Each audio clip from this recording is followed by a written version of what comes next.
The galaxy in the 12th year of the era Indomitus groaned under the weight of unending war. Across 10,000 worlds, the armies of mankind stood vigilant against threats that crawled from every shadow, every tear in reality, every dark corner of the void. Yet none burned brighter in the nightmares of Imperial commanders than the shadow that fell from beyond the stars themselves.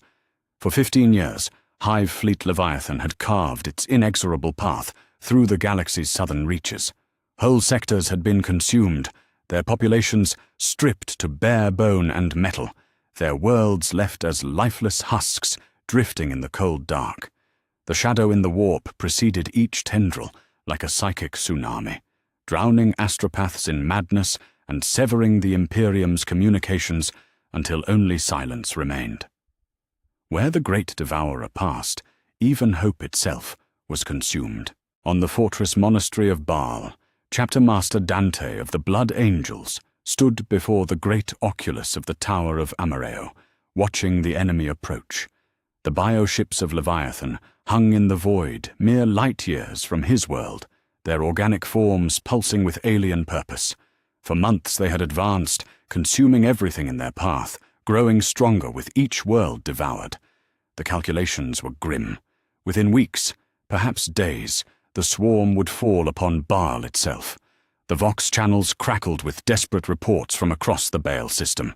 Fleet Admiral Karvik's voice cut through the static, his words carrying the weight of a man who had watched too many worlds die. Chapter Master, our forward scouts report bioship formations adjusting course toward the outer mining colonies. Estimated time to planetary consumption, 72 hours. Dante's scarred features remained impassive, though the weight of 1,100 years pressed upon his shoulders like a shroud. His chapter had faced extinction before. They had stood against the darkness when all seemed lost, yet never had they faced an enemy that grew stronger with each victory, that turned their very deaths into weapons against the living.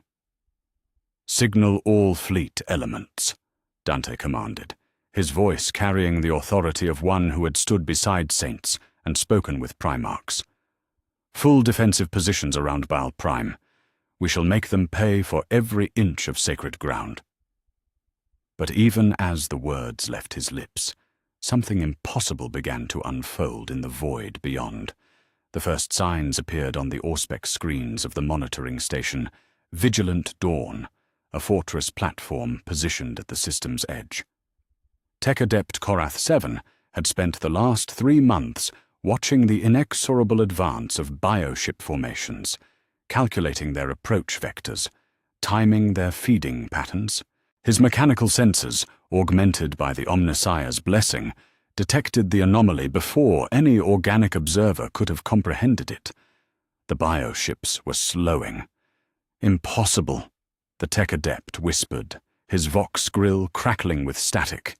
His optical mechadendrites whirred as they refocused on the Auspex readings. The largest Tyranid vessels, creatures the size of small moons, were reducing velocity. Not the gradual deceleration of a fleet preparing to enter orbit, but something far more dramatic. Something unprecedented. Within moments, the impossible became undeniable. The bioships had stopped completely. Korath 7's augmetic fingers danced across runic keypads, cross-referencing sensor data, checking for equipment malfunction, seeking any rational explanation for what his instruments reported. Yet the readings remained consistent. The most feared predators in the galaxy hung motionless in the void, their massive forms no longer driving inexorably toward their prey. Then, as if responding to some unheard signal, the entire swarm began to turn. The sight defied comprehension. Hive ships that had advanced for months without pause, bioforms that knew only hunger and the imperative to consume, were reversing course. Tentacled behemoths larger than Imperial cruisers wheeled about in the vacuum like startled beasts.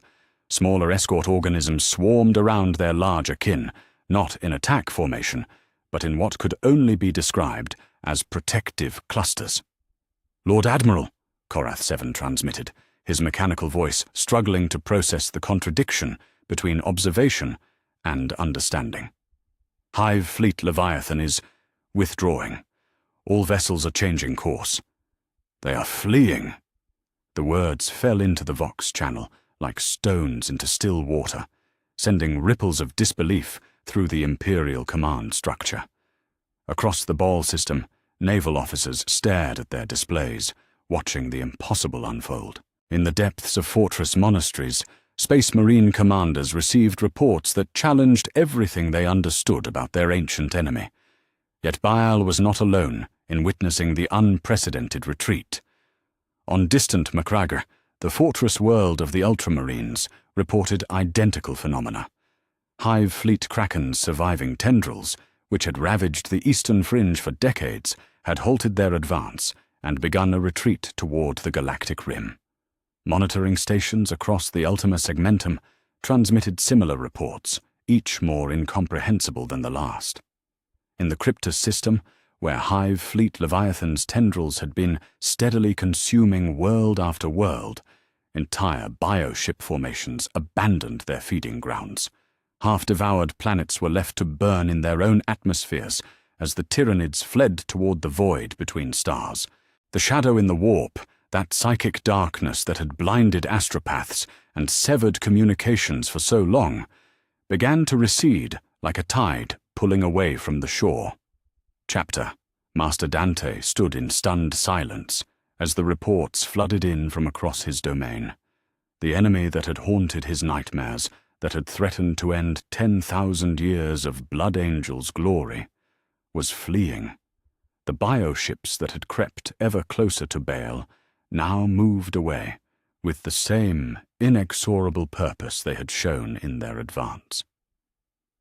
"My lord," came the voice of Chaplain Castigon over the Vox, "our astropaths report something unprecedented. The shadow in the warp is lifting. For the first time in months, we have clear communication with Terra." The implications staggered even a warrior of Dante's experience. The shadow in the warp had been a constant companion of every Tyranid incursion, a psychic blindness that preceded their fleets like a herald of doom. Its lifting suggested something that challenged every strategic doctrine, every tactical assumption the Imperium had developed over centuries of warfare. Across the galaxy, similar scenes of bewilderment and cautious hope played out on 1,000 worlds.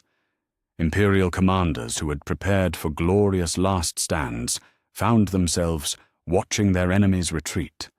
Worlds that had been marked for consumption witnessed salvation from an impossible quarter.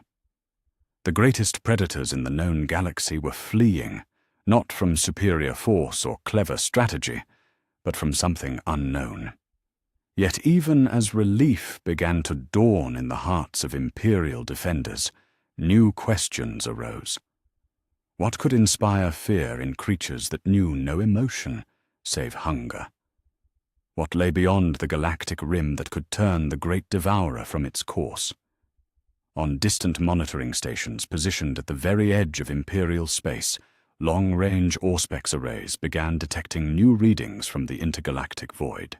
Faint signals, distorted by distance and interference, suggested something vast approaching from the darkness between galaxies. Something that had pursued the Tyranids across the endless night and had finally caught up with them. In command centers across the Imperium, astrogation cogitators began calculating the trajectory of the fleeing Tyranid fleets. Every bioship, from the smallest drone to the mightiest hive ship, was heading in the same direction. Toward the galactic edge, toward the void between stars, toward something that waited in the darkness beyond human understanding. The great devourer, for the first time in recorded history, had become the prey. And whatever hunted them was coming. On the world of Tarsis Ultra, Colonel Mordian Vex of the Cadian 47th Shock Troops watched through his magnoculars as the impossible unfolded in the valley below. For 18 months, his regiment had held the line against a Tyranid splinter fleet that had fallen upon their agri-world like a plague of living nightmares. The enemy had carved through 3 hive cities, consumed billions of Imperial citizens, and transformed vast swaths of fertile farmland into writhing carpets of alien biomass. Now, in defiance of every tactical doctrine and biological imperative, the creatures were retreating. Hormagaunts that had pressed their assault for days without pause now scuttled toward bioship landing zones with what could only be described as desperate urgency. Larger bioforms, the towering carnifexes and shrieking hive tyrants that had spearheaded the alien advance, herded smaller organisms before them, like shepherds guiding panicked flocks. Even the ripper swarms, those mindless consumers that devoured everything in their path, were streaming away from their feeding grounds in vast, writhing rivers of chitin and flesh. "Sir!" came the voice of Sergeant Callus over the vox, his tone carrying the bewilderment of a veteran who had witnessed the impossible. "The Xenos are abandoning their digestion pools. They're leaving behind tons of biomass, half-processed genetic material just sitting there." Vex lowered his magnoculars, his weathered features creased with confusion. In 20 years of warfare against the Emperor's enemies, he had never seen Tyranids abandon a feeding site. The creatures were driven by hunger, as absolute as gravity itself. They consumed everything, processed every scrap of organic matter, left nothing behind but sterile rock and empty air.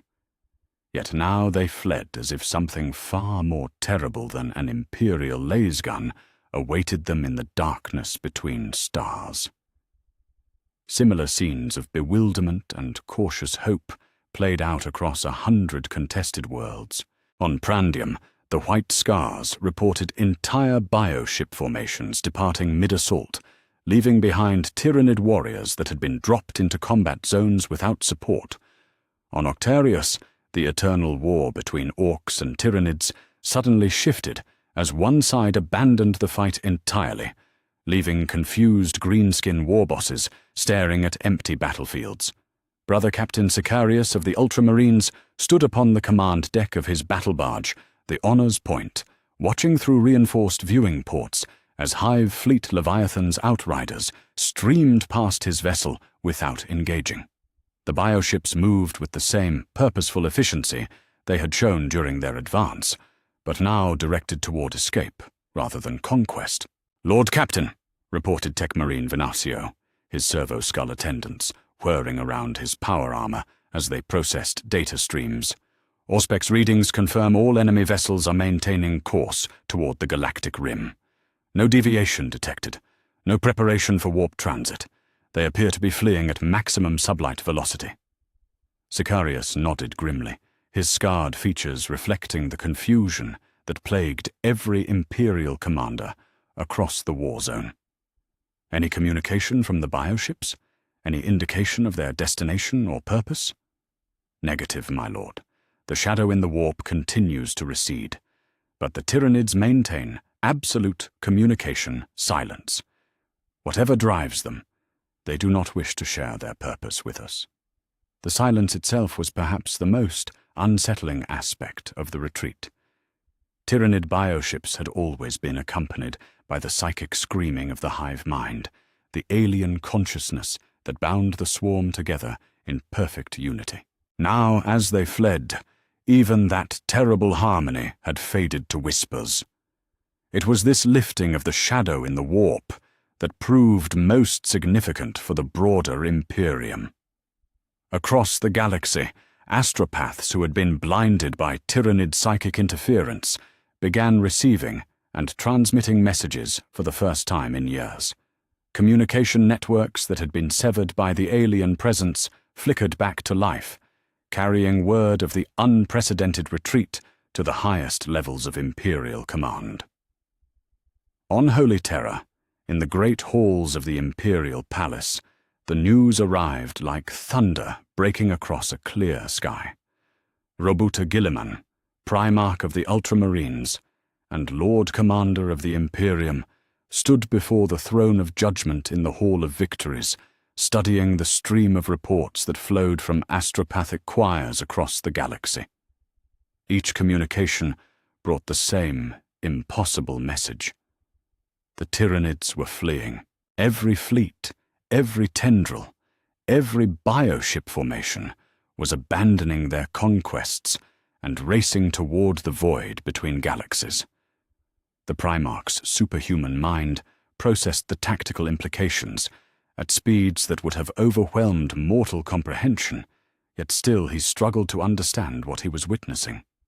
In 300 years of existence, through the Great Crusade, the Horus Heresy, and his long sleep in the stasis chamber, he had never encountered a threat that simply left. "My lord," spoke High Lord Commander Militant Corlin, his voice carrying the weight of a man who had overseen the Imperium's military operations for 2 decades. "All fleet commanders report the same phenomenon. The Xenos are not regrouping, not preparing for a renewed assault. They are fleeing the galaxy entirely." Lord Inquisitor Vex, representative of the Ordo Xenos, stepped forward from the assembled council. His augmetic eye whirred as it focused on the data slate in his hands. "My agents report similar behavior from previously dormant bioships in several systems. Vessels that had been in hibernation for decades have suddenly activated and joined the Exodus." Fabricator General Belisarius Cour, his mechanical form towering over the assembled mortals, intoned in his binary-laced voice. "The behavioral patterns suggest external stimulus of unprecedented magnitude. No known force has ever caused such uniform response across the entire Tyranid species." Guilliman raised a hand, bringing silence to the great hall. His azure eyes, enhanced by genetic perfection, studied each face before him. "Theories. I require explanations for what we are witnessing." "Resource depletion," offered High Admiral Vorian. "Perhaps they have consumed all available biomass in their current territories and must seek new feeding grounds beyond the galaxy." "Impossible," Cowell responded immediately. "My calculations indicate sufficient organic matter in unconsumed systems to sustain current Tyranid populations for approximately 847.3 standard years." "Evolution of the hive mind," suggested Lord Commander Corlin. "A new tactical adaptation, perhaps a strategic withdrawal to prepare for a more devastating assault." Inquisitor Vex shook his head. "My Lord Commander, the Ordo Xenos has studied Tyranid behavior for centuries. They do not retreat. They do not withdraw. They consume until nothing remains, then seek new prey. This behavior contradicts every biological imperative we have observed." Guilliman absorbed each theory, his strategic mind weighing possibilities against observed evidence. Yet each explanation felt inadequate, like trying to explain why the sun might choose to stop burning. The Tyranids were not merely predators. They were a force of nature, as inexorable as entropy itself.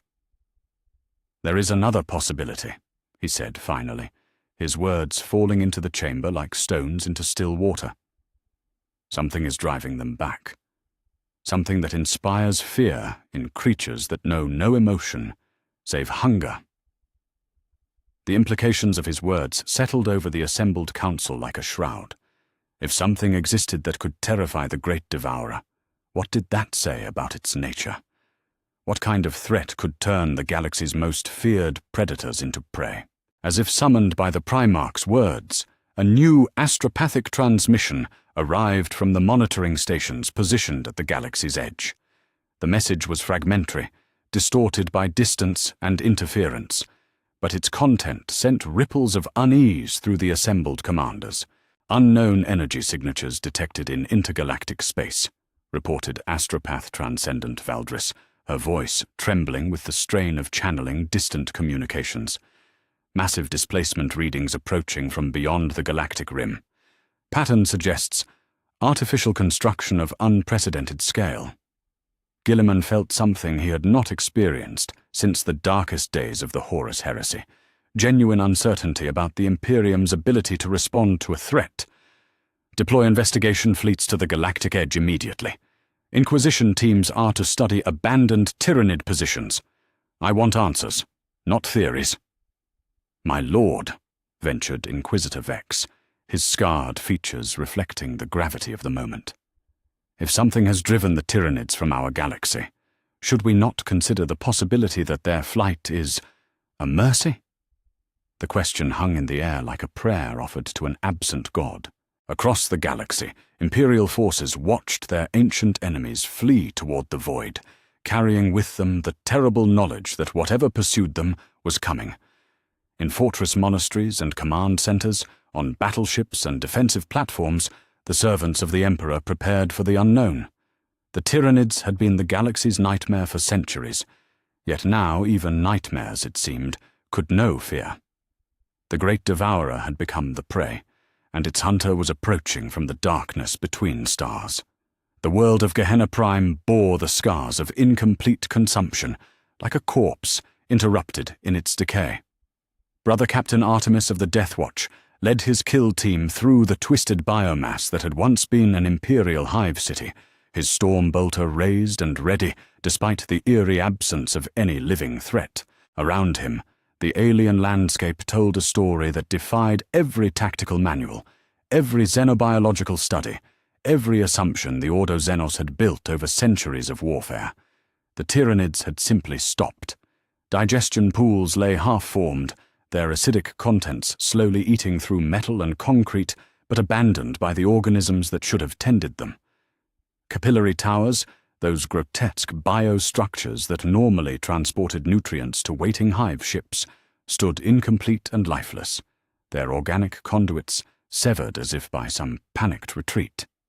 Entire sections of the city showed evidence of rapid biomass withdrawal, leaving behind partially processed buildings and infrastructure that the Tyranids would never have abandoned under normal circumstances. "Lord Captain," voxed Brother Thalios, the kill team's specialist in xenobiology.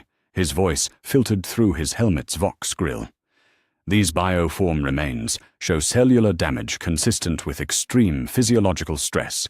The neural pathways indicate terror responses far beyond any recorded Tyranid behavioral parameters." Artemis knelt beside a fallen warrior form, its chitinous carapace scored with self-inflicted wounds that spoke of desperate flight rather than combat damage. The creature's scything talons had been turned inward, carving deep gouges into its own exoskeleton in what appeared to be an attempt at self-destruction.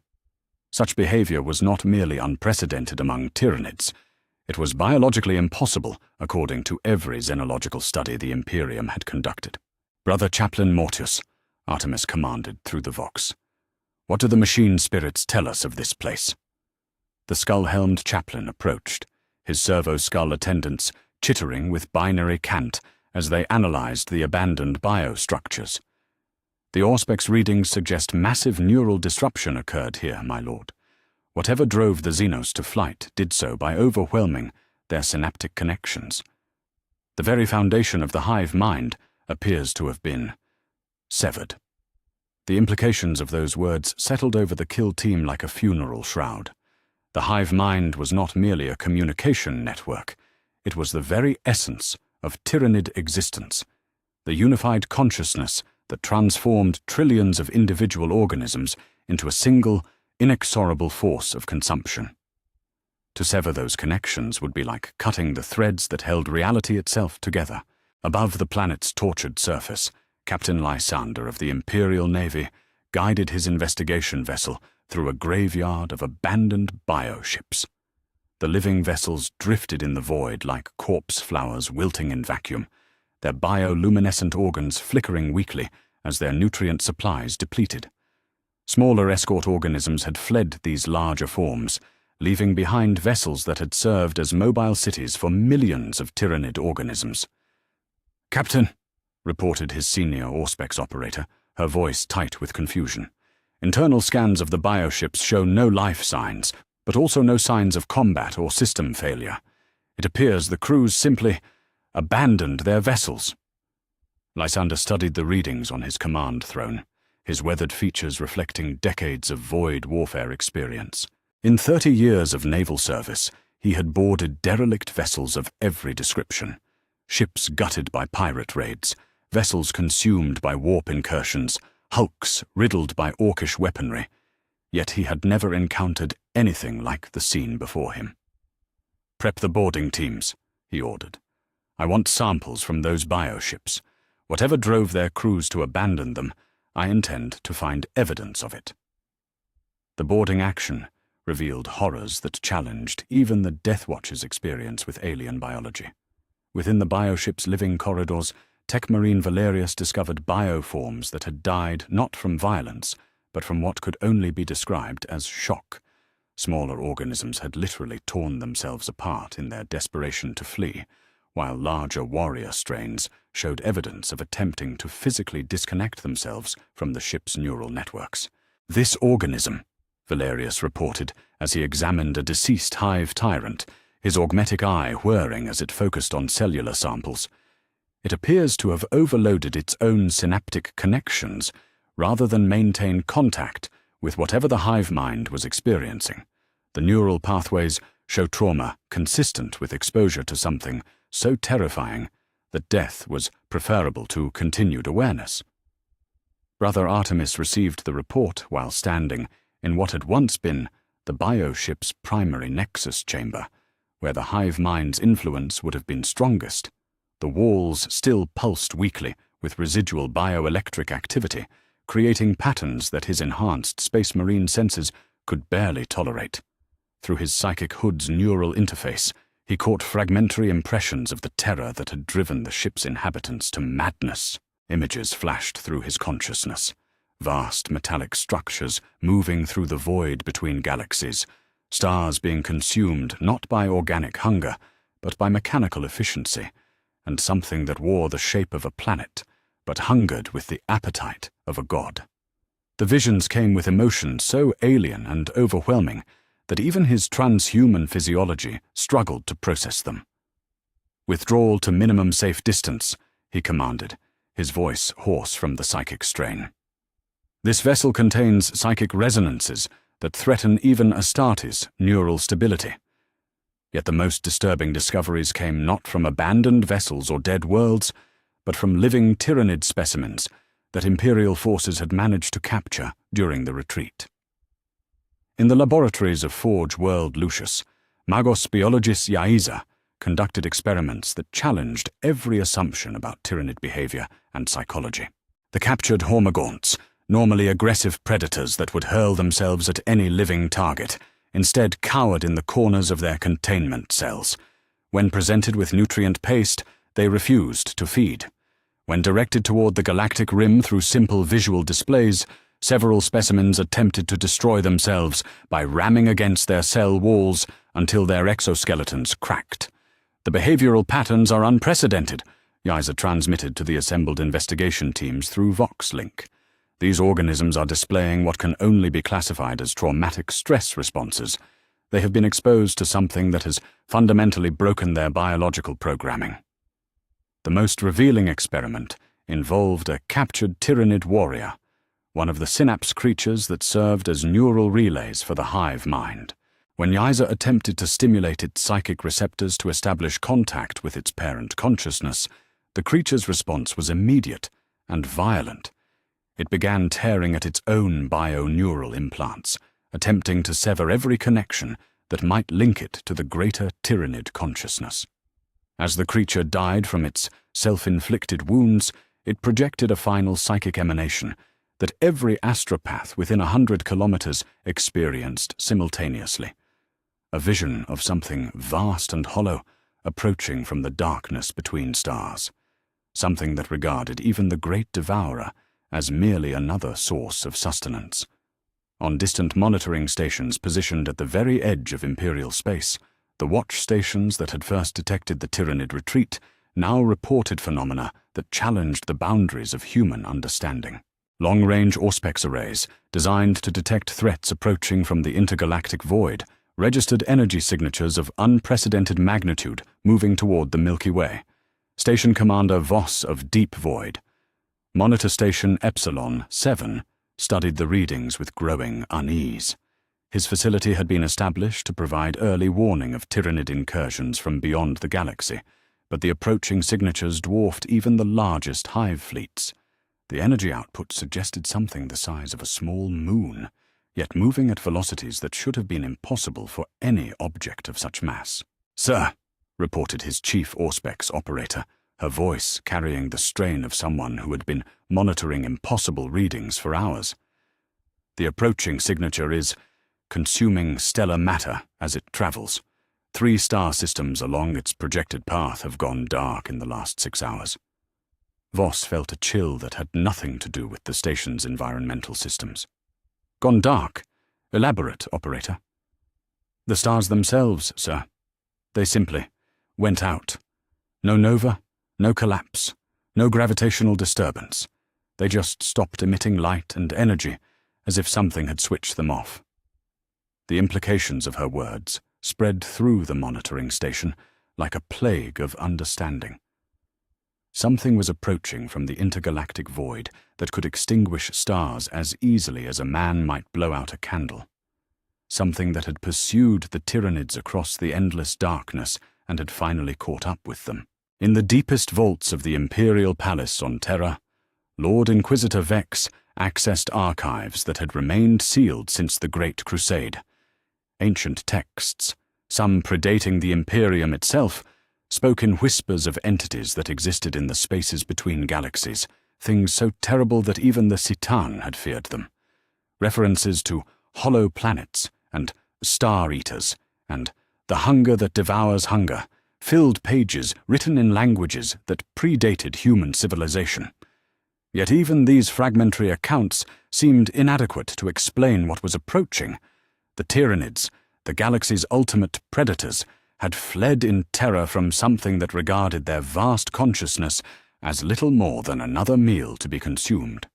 As reports continued to flow in from investigation teams across the galaxy, a picture began to emerge that challenged every assumption about the nature of existence itself. The great devourer had become prey, and its hunter was something that treated gods themselves as food. The darkness between galaxies was no longer empty. Something ancient and terrible was coming home, and it brought with it a hunger that made the Tyranids' endless appetite seem like the gentle grazing of herbivores. The investigation had revealed the impossible truth. There were things in the universe that even nightmares feared. In the deepest vaults beneath the Imperial Palace, where even the custodes trod with reverence and caution, Lord Inquisitor Vex descended through levels that had remained sealed since the Great Crusade. The vault of forbidden lore stretched before him like a cathedral of nightmares, its adamantine walls lined with knowledge so dangerous that merely reading it could drive lesser men to madness or heresy. Here lay the accumulated secrets of 10,000 years, the fragments of truth that the Imperium had gathered from the darkest corners of the galaxy and deemed too terrible for common knowledge. The servo-skulls that accompanied him chittered nervously as they approached the deepest archives, their machine spirits registering psychic emanations that made even their mechanical components recoil. Ancient texts bound in materials that predated human civilization lined shelves carved from single blocks of blessed ceramite. Each tome, each data slate, each crystalline memory core contained pieces of a puzzle that stretched back to the very birth of the galaxy. Vex's augmetic fingers traced across the spinal inscriptions, seeking references to entities that could inspire terror in the hive mind itself. His bionic eye whirred as it processed texts written in languages that had died when terror was still young, translating fragments of knowledge that spoke of horrors from the time before time. "The mad god who consumed his brothers," he whispered, reading from a crystalline tablet recovered from the Cadian necropolis millennia ago. "Saranoga, the hollow hunger, banished beyond the stars for crimes that even gods found abhorrent." The name itself seemed to resonate with forbidden power, causing the vault's temperature to drop several degrees, as if reality itself recoiled from the syllables. Other fragments spoke of the star-eater that dreams, of entities so ancient they had witnessed the first war between gods and devils, between order and chaos, between life and the void between worlds. Yet even these fragmentary references felt inadequate to explain the terror that had driven the Tyranids from the galaxy. The text spoke of the Citan, the ancient star gods who had once ruled the galaxy in partnership with their Necron servants. Among them had been one who had gone beyond even their terrible hunger, who had consumed not just the life force of stars, but the essence of his own kind, until madness became his only companion. Far from Terra, in the shattered ruins of what had once been the fortress world of Cadia, a secret expedition of the Adeptus Mechanicus delved through rubble that had once formed the foundations of reality itself. The destruction of Cadia had torn open wounds in space-time, revealing chambers and vaults that had been sealed since before humanity had learned to count the stars. Magos Explorator Yiza 77 led her team through corridors that seemed to exist in multiple dimensions simultaneously, where the very air shimmered with temporal distortions left by the planet's violent death.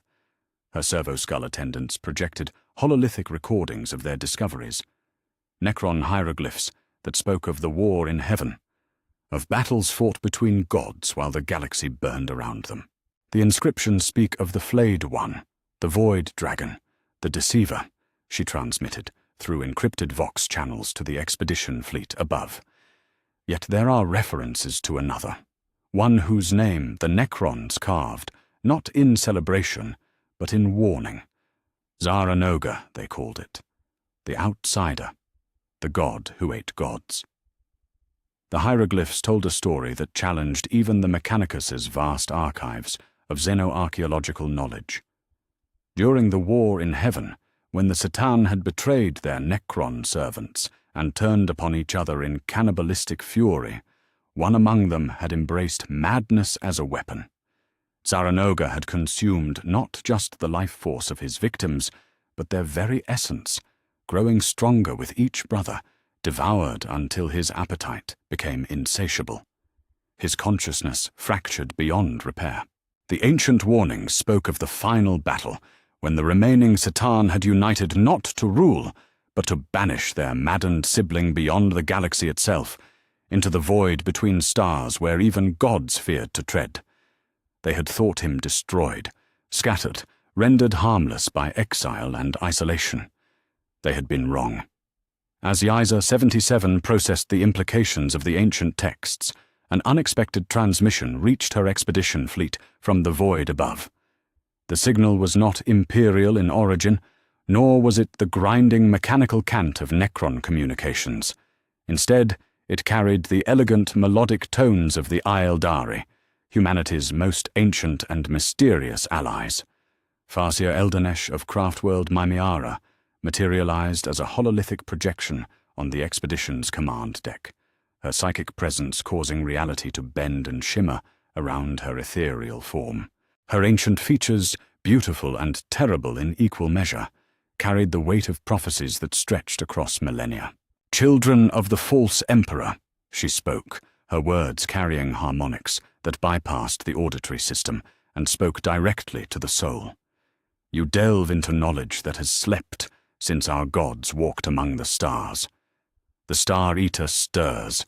The hunger that devours hunger approaches. What your kind calls impossible, we have foreseen in the skeins of fate for 10,000 years." Yiza 77's mechanical form remained rigid as she processed the Farseer's words, her cogitators struggling to translate the metaphorical language of Aeldari prophecy into logical frameworks. "Speak plainly, Xenos. What knowledge do you possess of the entity that pursues the Tyranids?" Eldanesh's laughter was like crystal breaking, beautiful and sharp enough to cut. "Plain speech for a plain mind, then.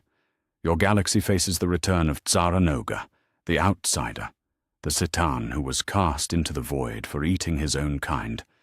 He has spent 60 million years in the darkness between stars, consuming the matter and energy of entire galactic clusters, growing stronger, madder, hungrier. The Tyranids fled before him across the intergalactic gulf, but he has finally caught up with his prey." The implications of her words sent ripples of horror through the expedition team. If the Farseer spoke truly, then what approached was not merely another threat to be catalogued and countered, but a force of nature as inexorable as entropy itself. "Your seers have witnessed this entity?" Yiza 77 inquired, her vocal processes straining to maintain logical discourse in the face of cosmic revelation. Witnessed? Eldanesh's eyes, ancient, beyond human comprehension, reflected the light of dying stars. Child of iron, we have seen the hollow planet that is his body, the mechanical void that houses his fractured consciousness. We have watched him consume dark matter galaxies, seen him feed upon the dreams of sleeping gods. He approaches not as conqueror but as inevitable digestion. Your Imperium, the Tyranids, even our own craft worlds.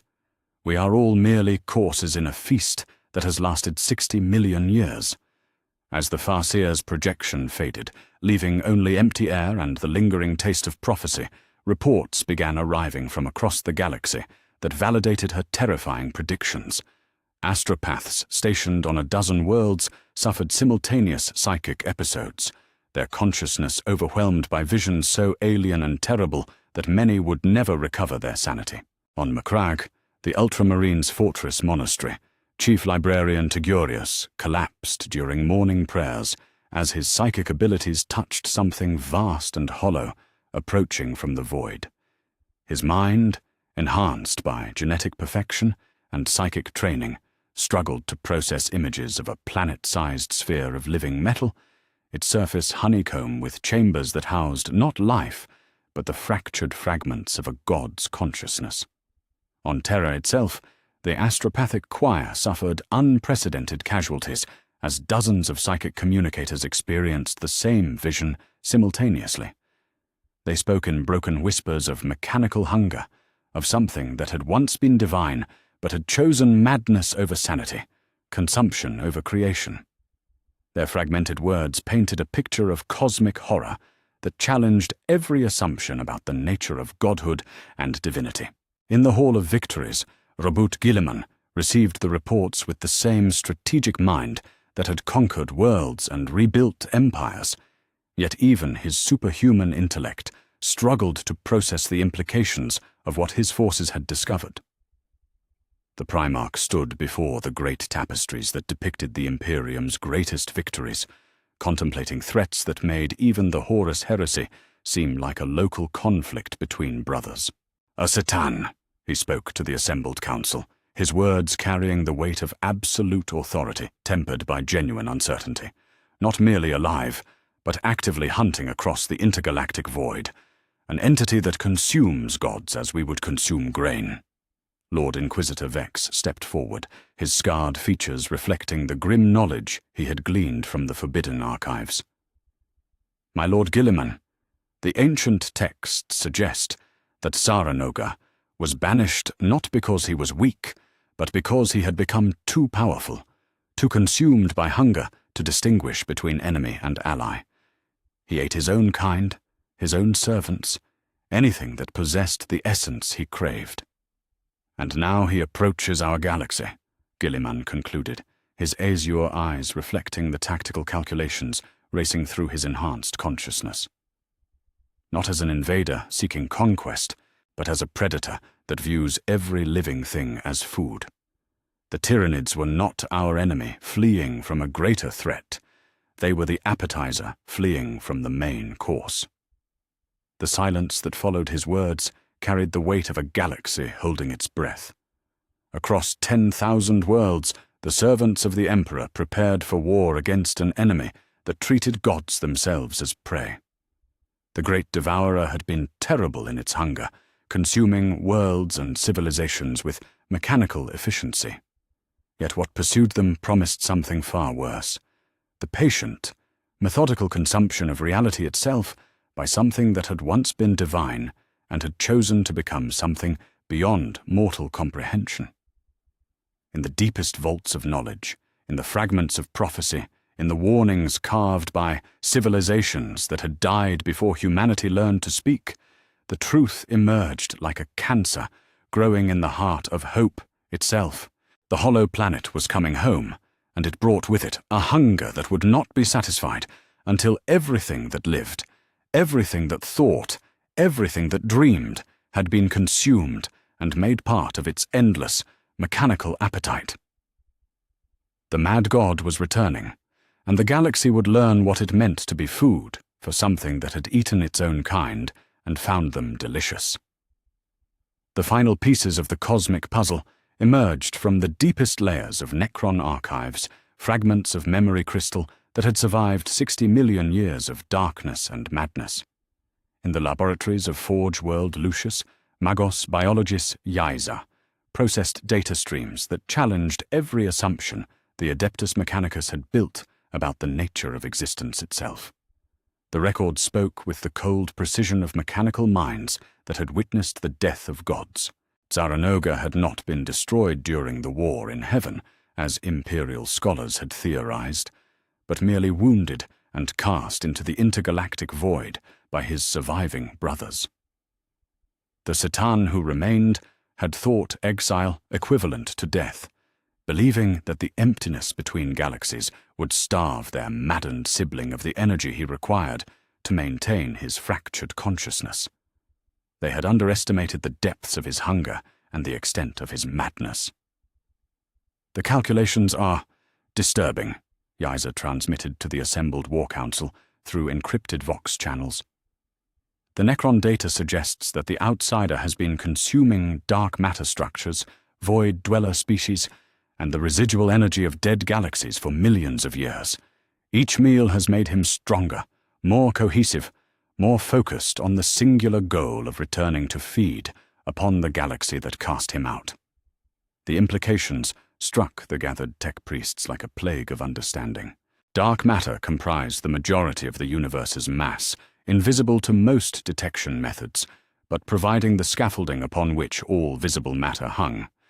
If Zaranoga had learned to feed upon such fundamental forces, then his power had grown beyond any scale the Imperium could comprehend. Fabricator General Cole's mechanical form towered over his subordinates as he processed the xenoarchaeological data with computational engines that had been ancient when the Imperium was young. His optical mechadendrites whirred as they cross-referenced the Necron records with the Imperial observations of the approaching threat. "The energy signatures detected by our monitoring stations correspond precisely with Necron descriptions of Cetan feeding patterns," he intoned, his voice carrying harmonics that spoke directly to the machine spirits of every device in the chamber. "The hollow planet approaches at 0.78, the speed of light, consuming stellar matter to fuel its acceleration. At current velocity, it will reach the galactic rim within 18 standard months." 18 months. The number fell upon the assembled council like a death sentence written in stellar coordinates. 18 months to prepare for something that had spent 60 million years growing in power and madness, something that regarded the consumption of gods as a casual meal between greater feasts. On Craftworld Mymeara, Farseer Eldanesh stood before the dome of crystal seers, where her kind had peered into the skeins of fate since before humanity had learned to count the stars. The wraithbone structure resonated with psychic energy as she shared visions that had haunted Eldari dreams for 10 millennia. "We have seen this moment in 1,000 possible futures," she spoke to the Imperial representatives through psychic projection, her words carrying the weight of prophecy and despair. The outsider's return was always inevitable, written into the fundamental structure of destiny itself. Your Astronomicon, that psychic beacon which guides your ships through the warp, has been calling to him across the void like a dinner bell announcing the feast. The revelation struck the assembled Imperial commanders with the force of a nova. The Astronomicon, the Emperor's psychic lighthouse that had guided humanity across the stars for 10,000 years, had inadvertently served as a beacon for something that saw every living thing as prey. The very instrument of the Imperium's expansion had been drawing a cosmic predator toward them across the intergalactic gulf. "How long?" demanded Lord Inquisitor Vex, his augmetic eye whirring as it focused on the ethereal form of the Farseer. "How long has this entity been following the Astronomicon's signal?" Eldanesh's ancient features carried the weight of terrible knowledge. "Since the moment your false emperor first lit that beacon, the outsider began his journey home, every pulse of psychic energy, every soul guided through the warp, every ship that found safe harbor, all of it has been sustaining his interest, feeding his anticipation of the feast to come. The scope of the trap that had been millennia in the making staggered even the enhanced minds of imperial leadership. The Astronomicon had not merely guided human expansion, it had been advertising the location and vitality of human civilization to something that hunted across the cosmos. Yet perhaps most disturbing of all was the growing understanding of the Tyranid's true role in the unfolding cosmic drama. Analysis of Hive fleet movement patterns, combined with Necron historical records, painted a picture that transformed humanity's greatest enemy into something approaching a fellow victim. "The Tyranids didn't discover our galaxy by chance," reported Magos biologist Korath 7 as he addressed the assembled War Council on Terra. Long-range Auspex analysis suggests their original trajectory would have taken them past our galaxy entirely. They altered course approximately 2 million years ago, fleeing from something that was pursuing them through the intergalactic void. The implications rippled through the War Council like aftershocks of understanding. The Great Devourer had not been seeking new feeding grounds when they entered the Milky Way, but sanctuary.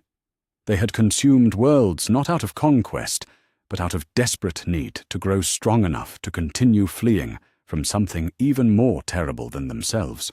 In the Hall of Victories, Robert Guilliman stood before the greatest strategic minds the Imperium could assemble, contemplating a threat that dwarfed every challenge he had faced in 3 centuries of existence.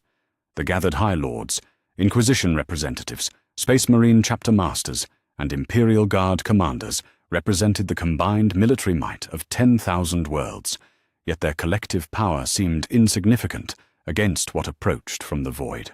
"We face an entity that has consumed galaxies," Guilliman spoke, his voice carrying the authority that had once united worlds under his father's banner.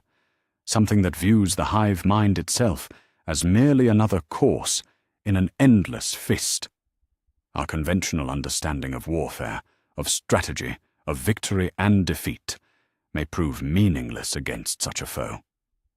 High Lord Admiral Vorian, his weathered features bearing the scars of void combat across 3 centuries, leaned forward in his throne. "My Lord Guilliman, our fleet assets number in the hundreds of thousands. Surely concentrated firepower could wound even a Cetan." "The Necrons tried that approach 60 million years ago," replied Fabricator General Cour, his mechanical voice carrying harmonics of absolute certainty. "Their combined might succeeded only in driving Tsaranoga into exile. Now he returns, strengthened by eons of feeding upon the fundamental forces of the universe itself. The silence that followed carried the weight of a galaxy contemplating its own mortality. Every strategic doctrine, every tactical manual, every assumption about the nature of warfare seemed inadequate when applied to something that existed on such a cosmic scale. Yet even in the face of such overwhelming odds, the Primarch's superhuman mind began calculating possibilities. If conventional warfare proved insufficient, then perhaps unconventional alliances might provide alternatives that pure military might could not achieve. "Issue mobilization orders to all fleet commands," Guilliman commanded, his azure eyes reflecting the cold fire of determination that had once conquered the stars. "Deploy investigation teams to establish communication with fleeing Tyranid fleets. Begin diplomatic overtures to every Xenos species capable of coherent response." The assembled council stirred with unease at the implications of his orders. The Imperium had fought a 10,000-year crusade based on the principle that humanity alone deserved to inherit the galaxy. Now their greatest champion spoke of alliances with the very aliens they had been taught to despise. "My lord," ventured High Lord Commander Militant Corlin, his voice carrying the uncertainty of a lifetime spent in orthodox service, "you speak of protecting the Tyranids, the same creatures that have consumed billions of Imperial citizens." Guilliman's expression carried the weight of terrible necessity. "I speak of recognizing that some threats transcend the boundaries of species, ideology, and ancient or hatred. The outsider approaches not as conqueror but as farmer, viewing every living thing in our galaxy as livestock to be harvested. In the face of such absolute consumption, former enemies may prove to be the only allies capable of ensuring that something, anything, survives. The paradox was stark and unavoidable. The Imperium's greatest threat had fled to their galaxy, seeking sanctuary from something even worse. Now both predator and prey faced an enemy that made their ancient war seem like a dispute between children over toys. Across the galaxy, Imperial forces began the impossible task of preparing for war against a god. Fleet commanders received orders that challenged every tactical doctrine they had ever learned. Forge Worlds began manufacturing weapons designed not for conquest, but for the desperate hope of inflicting even minor wounds upon something that had eaten its own kind and found them delicious. Yet perhaps most disturbing of all was the growing realization that success might not be measured in victory, but in survival. The best outcome they could hope for was not the defeat of Zaranoga, but merely the possibility that some fragment of galactic civilization might endure his feeding. The hollow planet continued its inexorable approach, consuming everything in its path as it followed the psychic beacon that had called to it across 60 million years of exile. Behind it stretched a wake of empty space where entire star systems had once burned, now reduced to nothing more than raw energy to fuel the mad god's return. The great devourer had brought terror to the galaxy for centuries, but now even terror itself had learned to fear. The ultimate predator was coming home, and it brought with it a hunger that would not be satisfied until everything that lived, everything that dreamed, everything that dared to exist had been consumed and transformed into part of its endless, mechanical appetite. The truth stood unveiled in all its cosmic horror. The galaxy had never been the hunter's preserve, but merely another feeding ground for something that treated gods as delicacies and universes as pantries to be emptied at leisure. Across 10,000 worlds, the Imperium of Man began preparations for a war that defied every principle of strategy, every assumption about the nature of conflict, every doctrine that had guided humanity's expansion across the stars. In the war rooms of battleships and the command centers of fortress worlds, military minds that had conquered planets and shattered alien empires struggled to devise tactics against an enemy that existed on a scale beyond mortal comprehension. On Terra, in the great halls beneath the Imperial Palace, Robot Guilliman stood before a hololithic display that showed the outsider's projected path through the galaxy. The three-dimensional map revealed the true scope of the approaching catastrophe.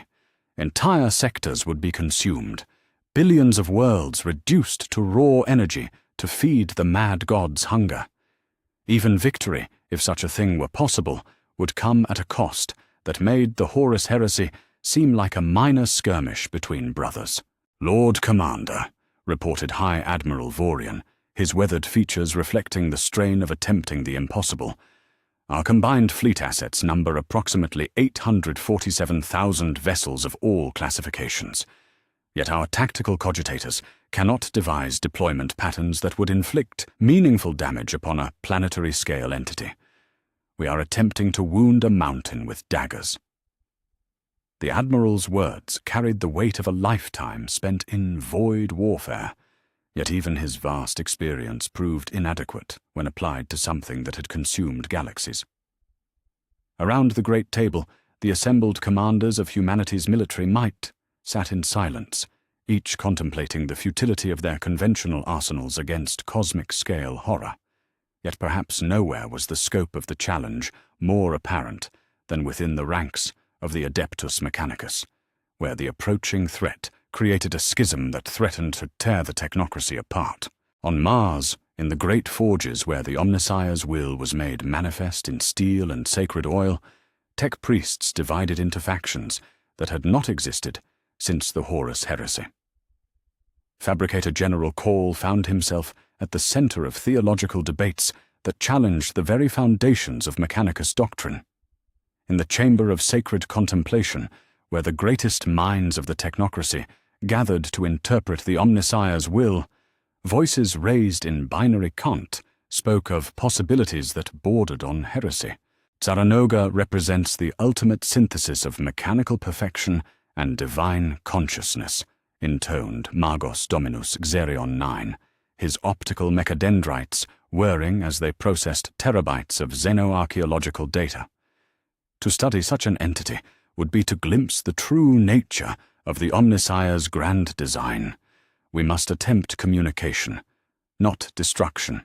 Blasphemy, responded Magos Biologis Yaiza, her vox grill crackling with righteous fury. This entity consumed its own kind, violated every principle of sacred symbiosis between flesh and steel. It is not divine perfection, but mechanical cancer, and it must be excised before it corrupts all of creation. The theological schism spread through the Mechanicus hierarchy like a viral code, creating divisions that threatened their ability to function as a unified force.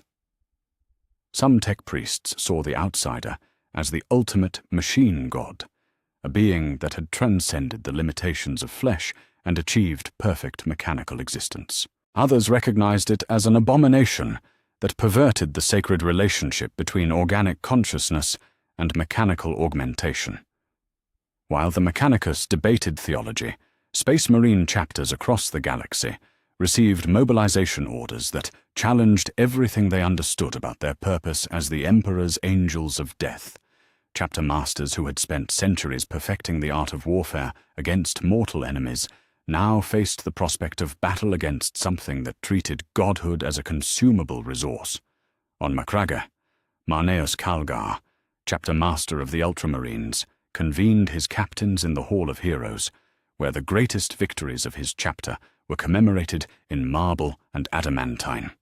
The assembled warriors, each a transhuman champion capable of single-handedly conquering worlds, listened in silence as their leader spoke of an enemy that dwarfed every threat they had ever faced. "We are tasked with wounding something that has consumed dark matter galaxies," Calgar intoned, his scarred features reflecting the weight of impossible duty. "Our bolters, our chains wards, our orbital bombardments, all of it may prove as ineffective as raindrops against a mountain. Yet we are space marines. We do not measure victory by the size of our enemy, but by the strength of our faith and the purity of our purpose." Similar scenes played out in fortress monasteries across the galaxy. The Blood Angels on Baal, still recovering from their recent salvation from Hive Fleet Leviathan, now prepared for something that made the Great Devourer seem manageable. The Dark Angels in the Rock wrestled with strategic calculations that suggested their chapter's complete annihilation would not even slow the outsiders' advance. Yet perhaps most surreal of all were the orders that flowed from Terra regarding the Tyranid fleets that continued to flee through Imperial space. For the first time in 10,000 years, Imperial Navy vessels received commands to protect Xenos forces, to establish safe corridors for the very creatures that had been humanity's greatest nightmare. Admiral Spire of Battlefleet Ultima found herself commanding a task force that included both Imperial cruisers and fleeing bioships, creating formations that would have been unthinkable days earlier. Her flagship, the Emperor's Will, maintained formation alongside creatures that had consumed entire systems, their bioluminescent hulls pulsing with alien purpose as they fled from something even more terrible than themselves. "Status report on the Xenos formations," she commanded from her throne, the words carrying a surreal weight as she spoke of protecting humanity's ancient enemies. "The bioships maintain course toward the galactic rim, Admiral," reported her tactical officer, his voice reflecting the strain of processing the impossible. "Our escort formations are providing safe passage through 3 sector boundaries. Enemy. Allied forces remain non-hostile and appear focused entirely on escape." The terminology itself challenged Imperial doctrine. Were the Tyranids enemies or allies, predators or fellow prey? The questions had no answers in any strategic manual, no precedent in any historical record. They existed in uncharted territory where survival trumped ideology and ancient hatreds proved irrelevant against cosmic-scale threats. Even as military preparations continued, civilian populations along the Outsider's projected path received evacuation orders that dwarfed every previous population movement in Imperial history. Entire sectors, billions of souls, were relocated to regions that might remain outside the Mad God's immediate attention. Transport fleets that normally carried troops and supplies now ferried families and entire Hive city populations to distant corners of the galaxy. On Forge World Lucius, tech priests worked with desperate efficiency to gather every piece of archaeotech, every experimental weapon, every device from the dark age of technology that might conceivably wound something that existed on a planetary scale. Vaults that had remained sealed for millennia were opened, revealing technologies so dangerous that their use had been forbidden since the earliest days of the Imperium. Magos Explorator Thane Alpha supervised the activation of devices that predated the Mechanicus itself, weapons from humanity's golden age that had been deemed too terrible for use against mortal enemies.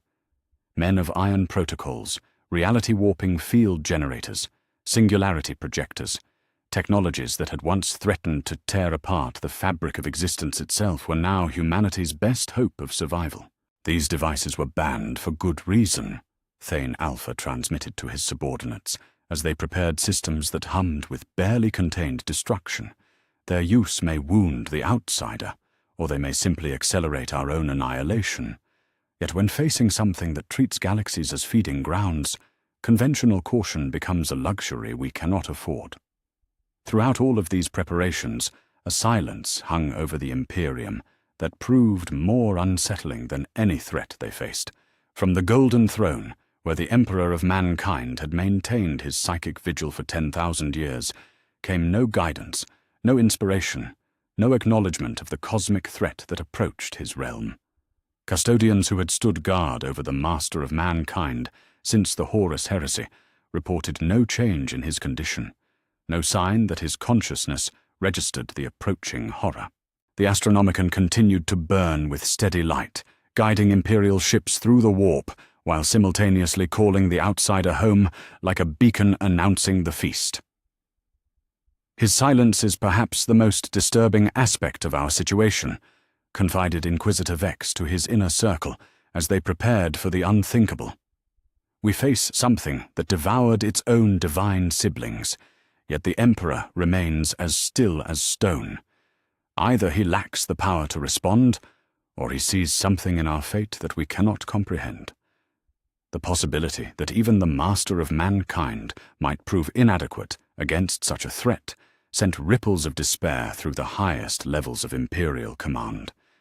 If the being who had once walked among gods and challenged the powers of the warp could offer no guidance against the outsider, what hope could mortal preparations provide? Yet preparation continued, driven not by hope of victory, but by the simple refusal to surrender without resistance.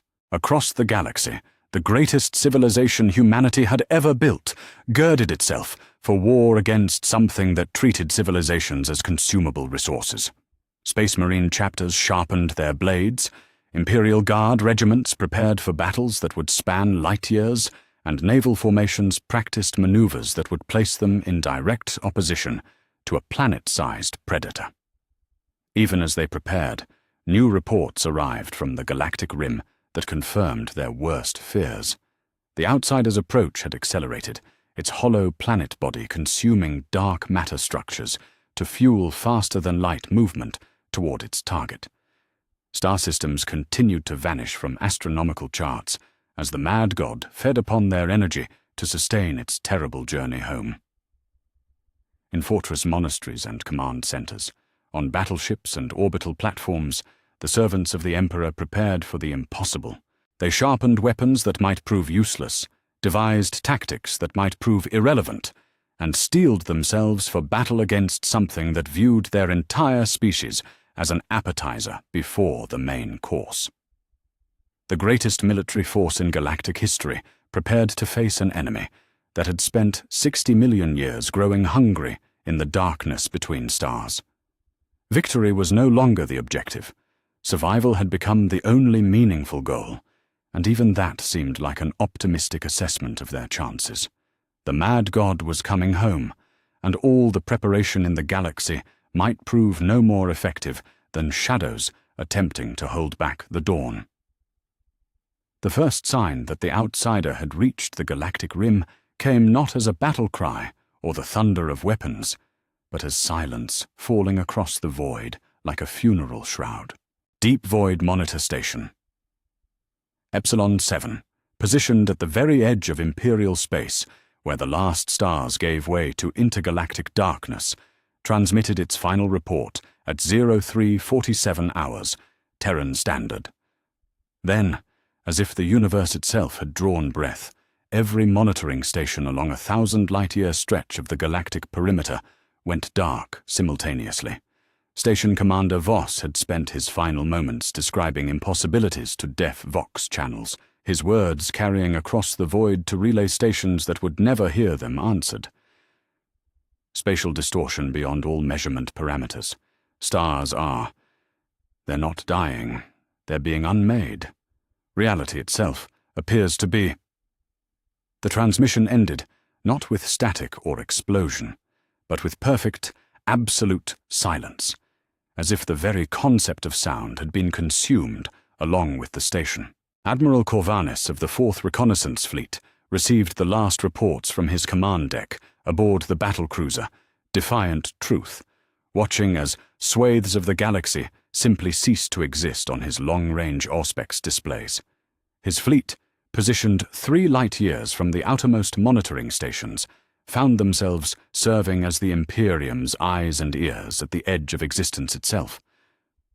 "Lord Admiral," reported his sensor operator, her voice tight with the strain of processing readings that challenged the boundaries of Imperial science, "we're detecting massive gravitational anomalies along the entire rimward perimeter.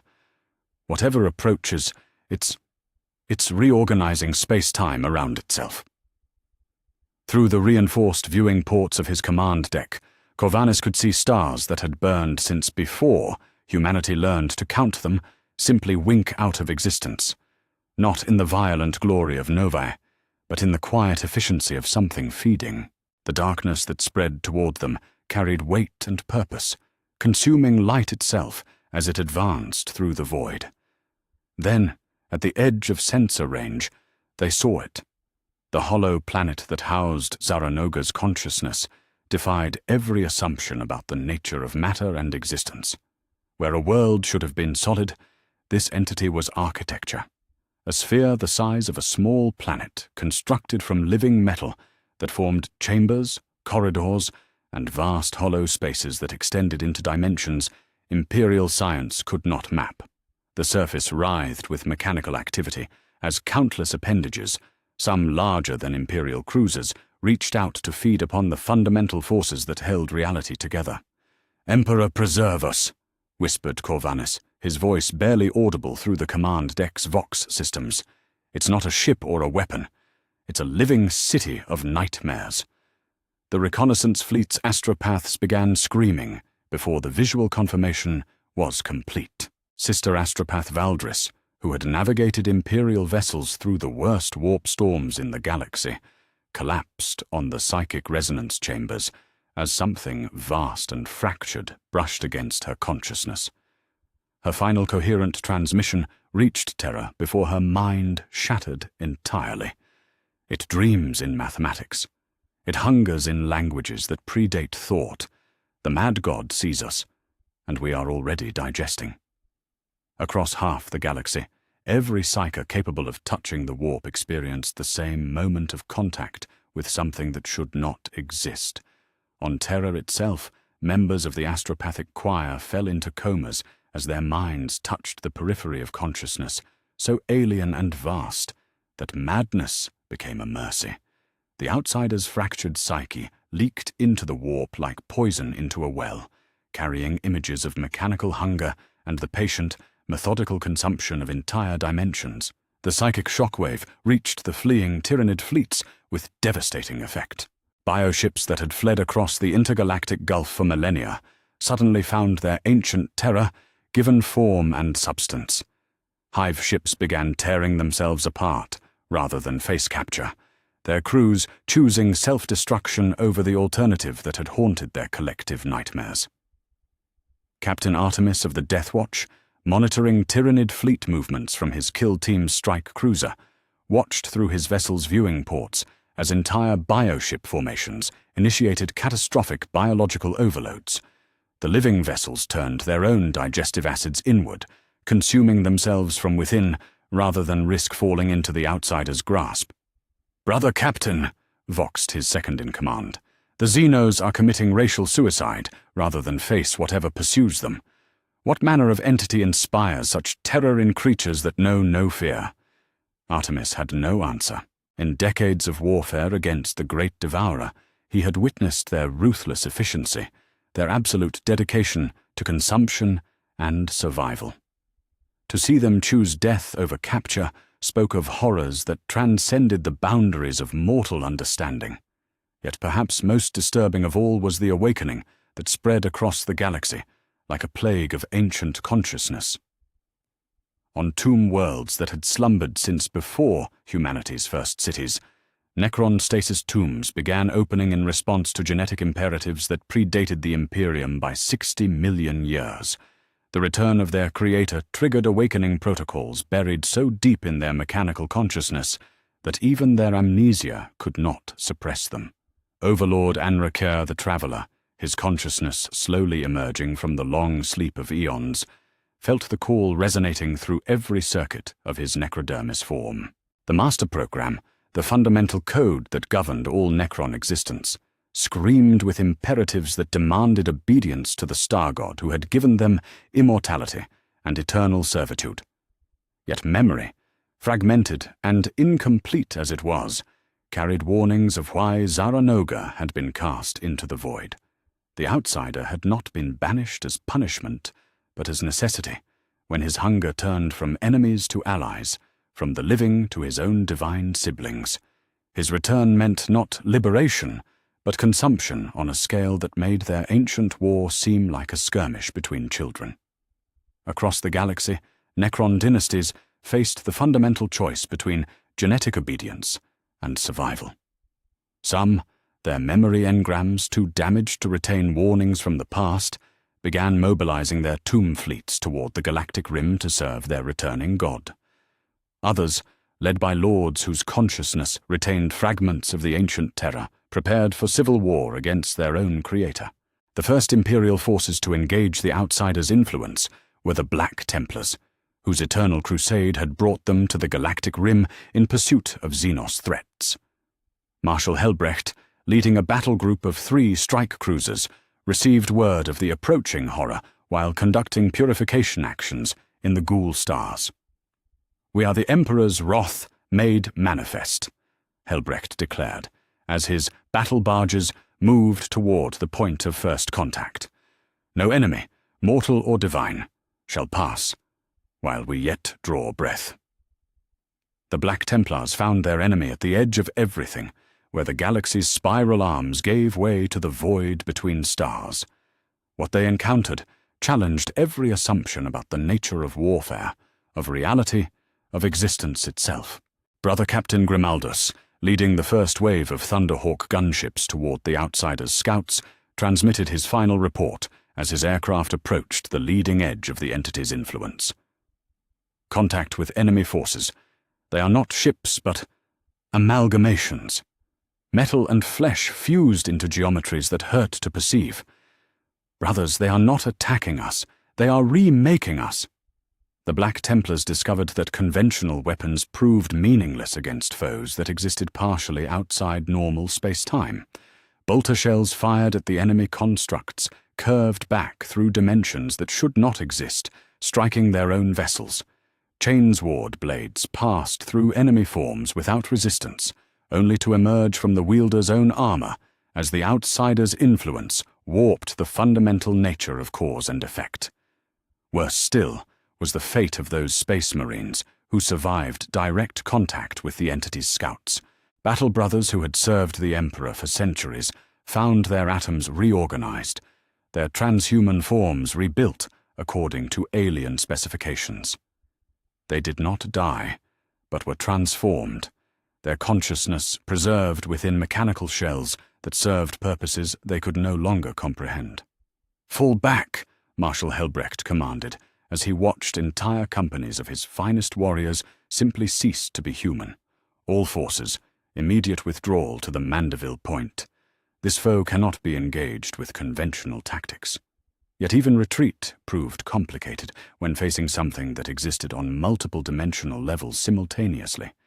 Imperial vessels found their Geller fields failing in normal space, their navigational systems reporting locations that existed in several realities at once. The outsider's mere presence warped the fundamental nature of existence, making even the basic act of movement through space a challenge to human comprehension. The surviving elements of the 4th Reconnaissance Fleet managed to escape the immediate area of contact, but not before witnessing the true scope of what approached. Admiral Corvinus, his command reduced to a handful of vessels, and his crew traumatized by exposure to cosmic horror, transmitted his final report to Imperial Command. The entity measures approximately 12,000 kilometers in diameter, but scans indicate it exists in at least 7 dimensions simultaneously. Its structure appears to be self-modifying, growing larger as it consumes stellar matter. Conventional weapons prove ineffective.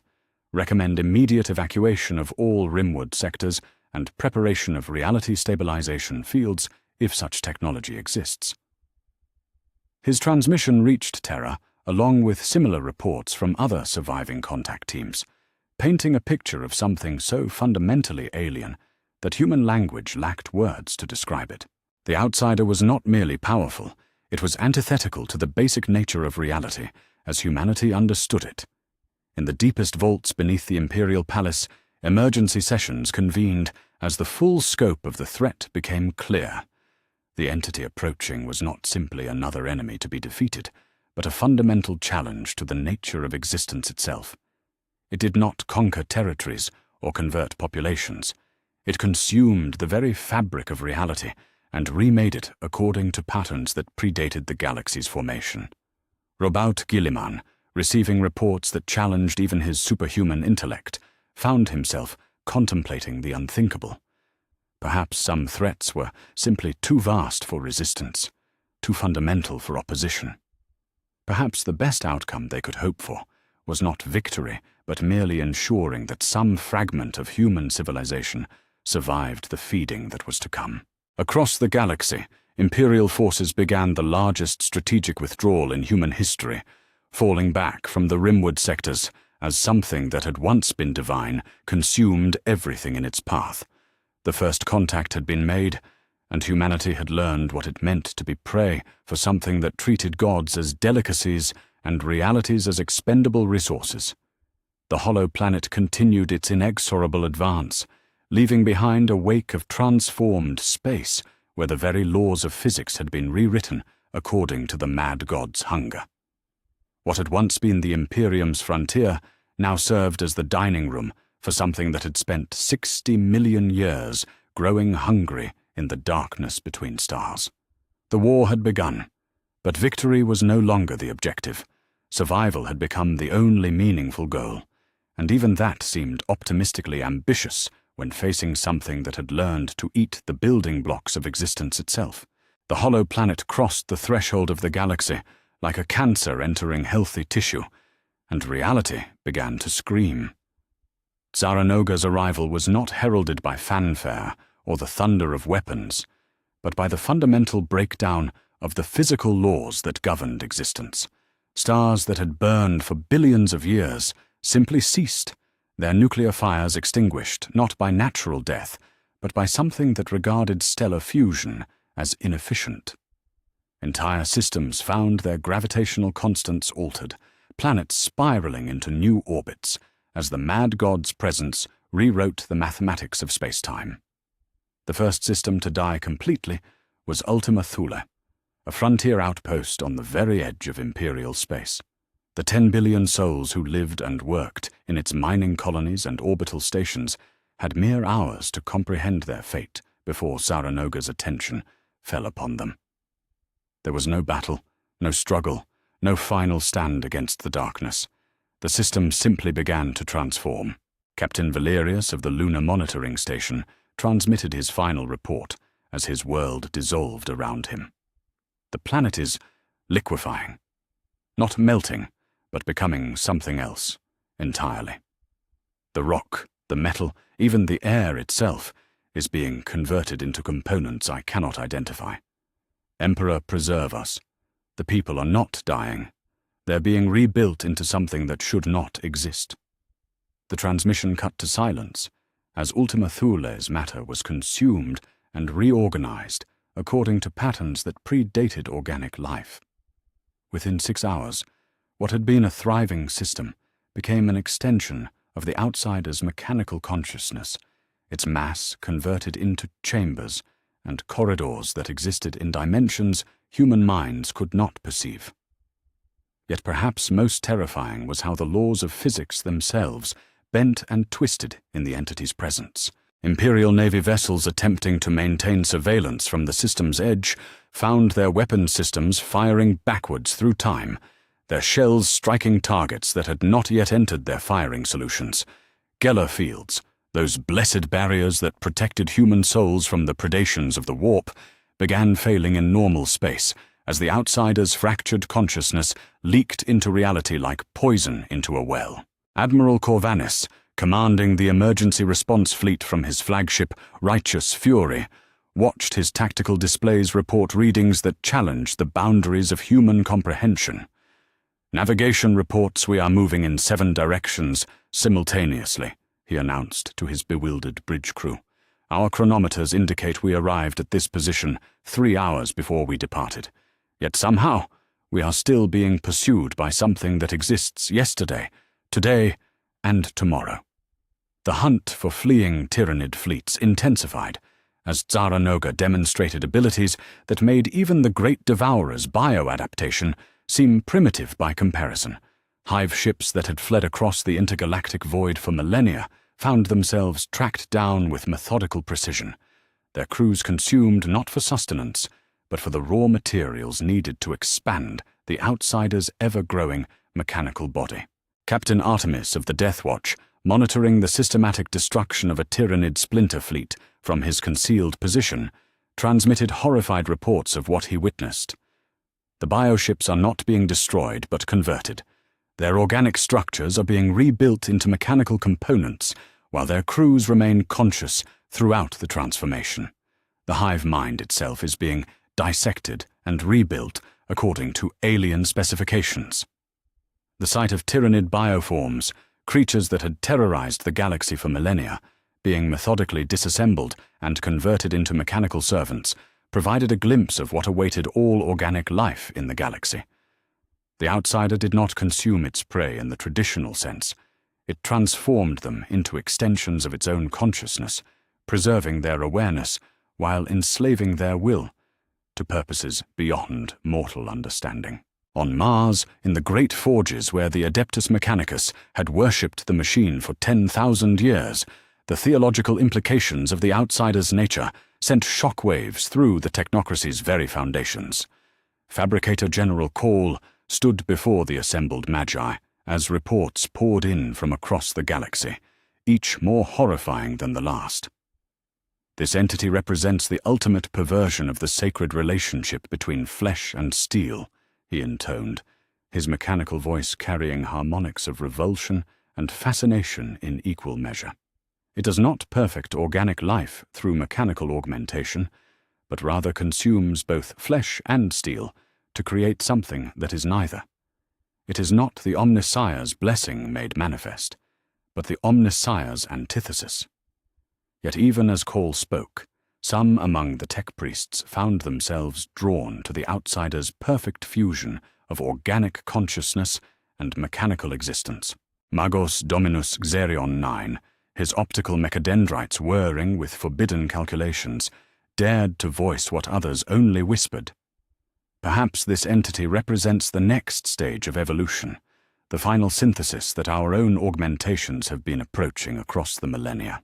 The growing schism within the Mechanicus threatened to tear the technocracy apart at the moment when unity was most crucial, while some tech priests recognized Tsaranoga as an abomination to be destroyed at any cost, others saw it as the ultimate machine god, a being that had achieved perfect synthesis between consciousness and mechanism.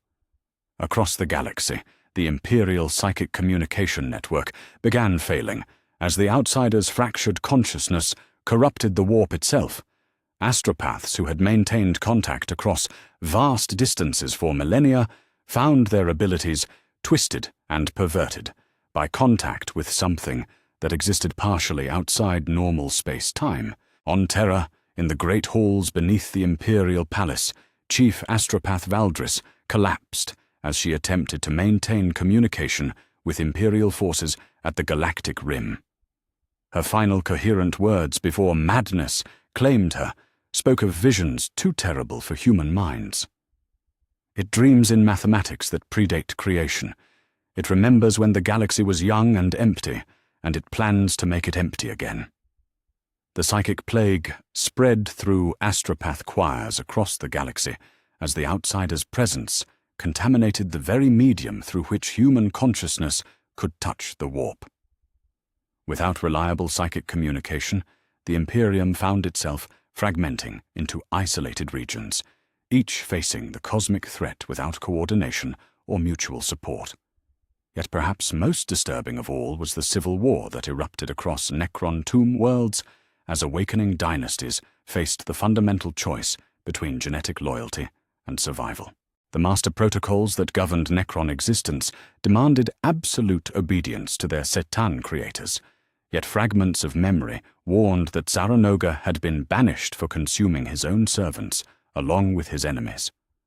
Overlord Anrakir the Traveler, his mechanical consciousness wrestling with imperatives that had governed his existence for 60 million years, found himself commanding dynasties that had turned their weapons upon each other. Some tomb fleets, their memory engrams too damaged to retain warnings from the past, began mobilizing toward the galactic rim to serve their returning creator. Others, led by nobles whose consciousness remembered the mad god's betrayals, prepared to resist the entity that had once enslaved them. We who were made immortal by the star god's gift now face the choice between eternal servitude and final death, Anrakir transmitted to his scattered forces. Yet perhaps true death is preferable to existence as components in the Outsider's endless hunger. The Necron civil war spread across hundreds of tomb worlds as dynasties that had slumbered in unity for eons turned their Gorse weaponry upon former allies. Ancient grudges and half-remembered betrayals added fuel to conflicts that split the galaxy's most technologically advanced species at the moment when their combined strength might have made a difference against the returning god. From hidden paths through the webway, Eldar craft worlds emerged from concealment for the first time in millennia, their graceful spires gleaming with weapons that had been prepared for this exact moment. Farseer Eldanesh of Craftworld Maimeara led her people in desperate preparations that had consumed 10,000 years of planning and foresight. The Mon-Ki call this entity the Outsider, she spoke to the assembled autarchs and aspect warriors, her ancient voice carrying the weight of prophecy and despair. We know it by its true name, Tsaranoga, the hunger that devours hunger, the Star Eater that dreams of metal. Our seers have foreseen this moment since before their crude Imperium learned to count the stars. The craft worlds revealed weapons that defied human understanding, technologies that had been specifically designed to wound Setan consciousness. Reality anchors to prevent dimensional manipulation, psychic resonators to disrupt the Outsider's fractured awareness, and devices whose very existence had been hidden from mortal knowledge for millennia.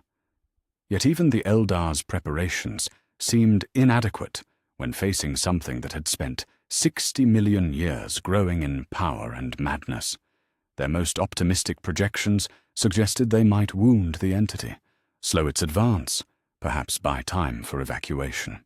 Victory against something that had consumed dark matter galaxies seemed beyond the reach of any mortal species.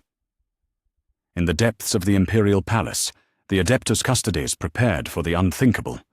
Captain General Truxan Valoris, guardian of the Emperor's person since the Horus heresy, received orders that challenged every protocol that governed his ancient brotherhood.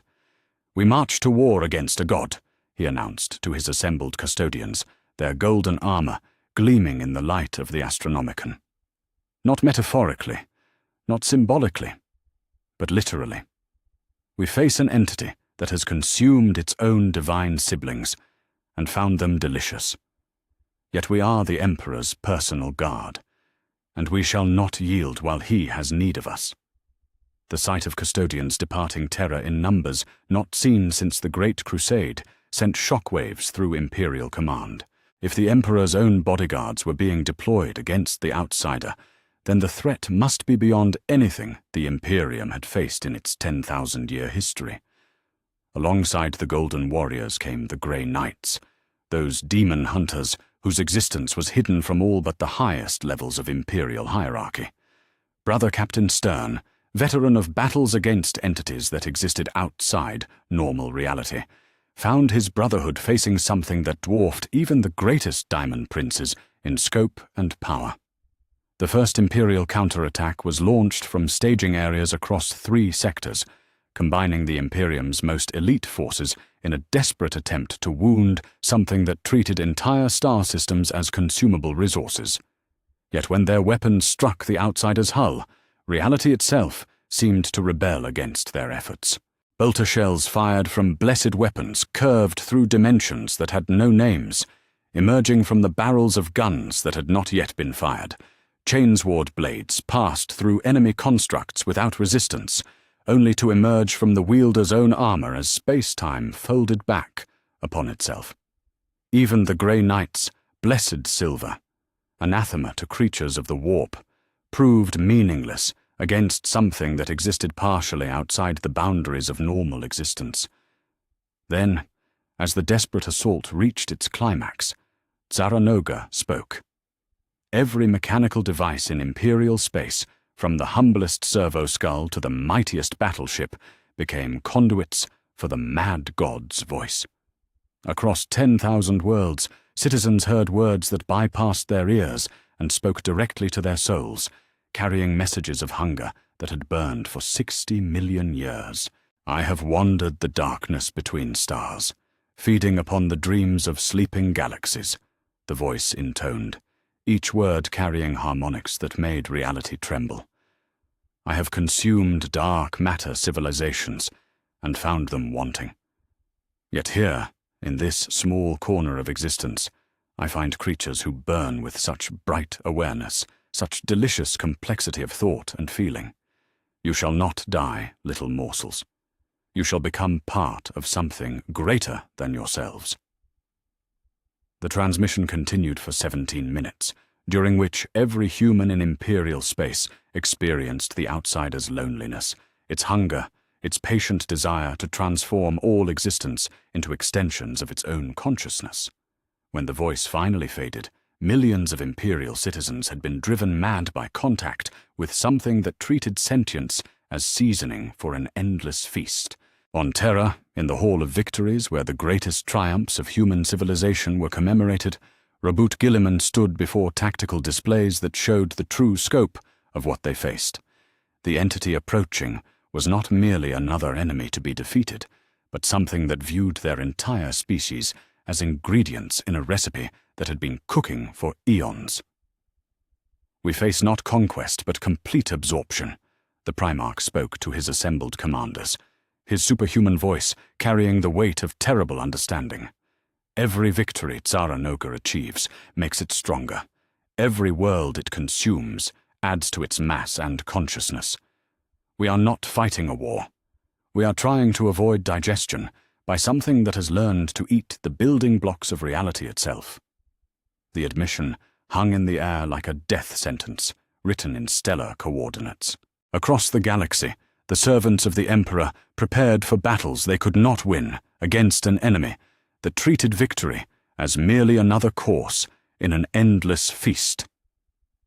The mad god had awakened fully, and its hunger encompassed everything that lived, everything that dreamed, everything that dared to exist in a universe that had become its dining hall.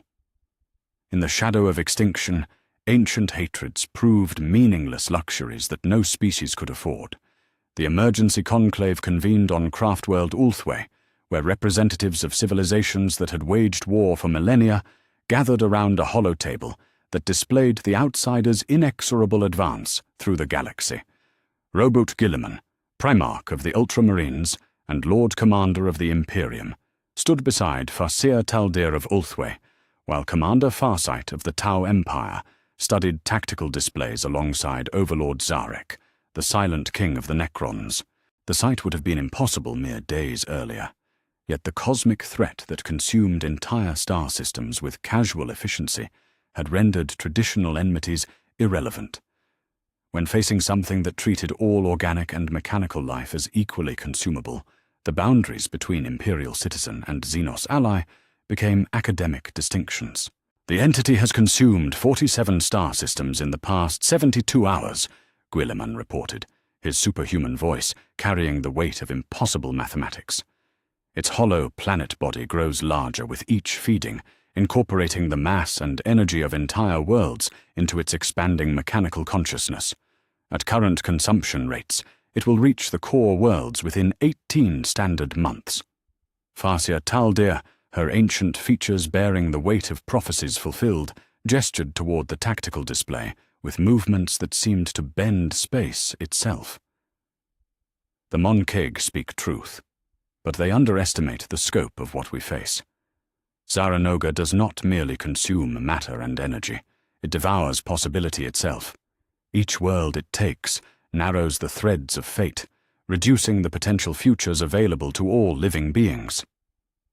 The implications of her words settled over the assembled representatives like a funeral shroud. They were not merely fighting for territory or resources, but for the right of existence itself to continue in forms they could recognize. The outsider represented not conquest, but fundamental transformation of reality, according to patterns that preceded organic evolution. Commander Farsight, his battle-scarred features reflecting the pragmatic wisdom that had driven him to abandon the Tau Empire's naivety, leaned forward to study the strategic projections. "My forces number fewer than those of the Imperium or the Eldari, yet our mobility and technological adaptations may prove valuable in delaying actions.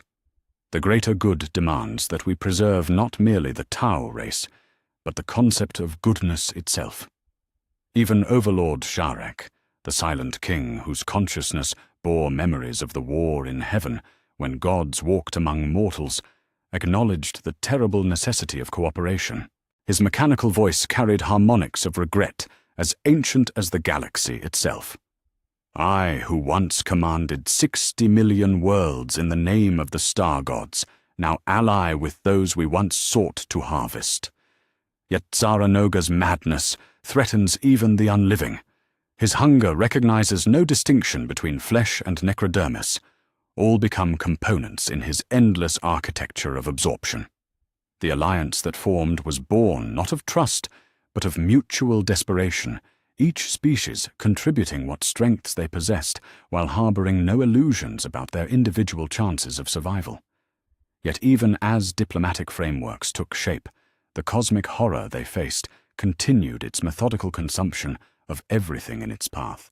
In the Tycho system, the last coherent elements of the hive mind made a decision that challenged every biological imperative that had driven their species across the intergalactic void.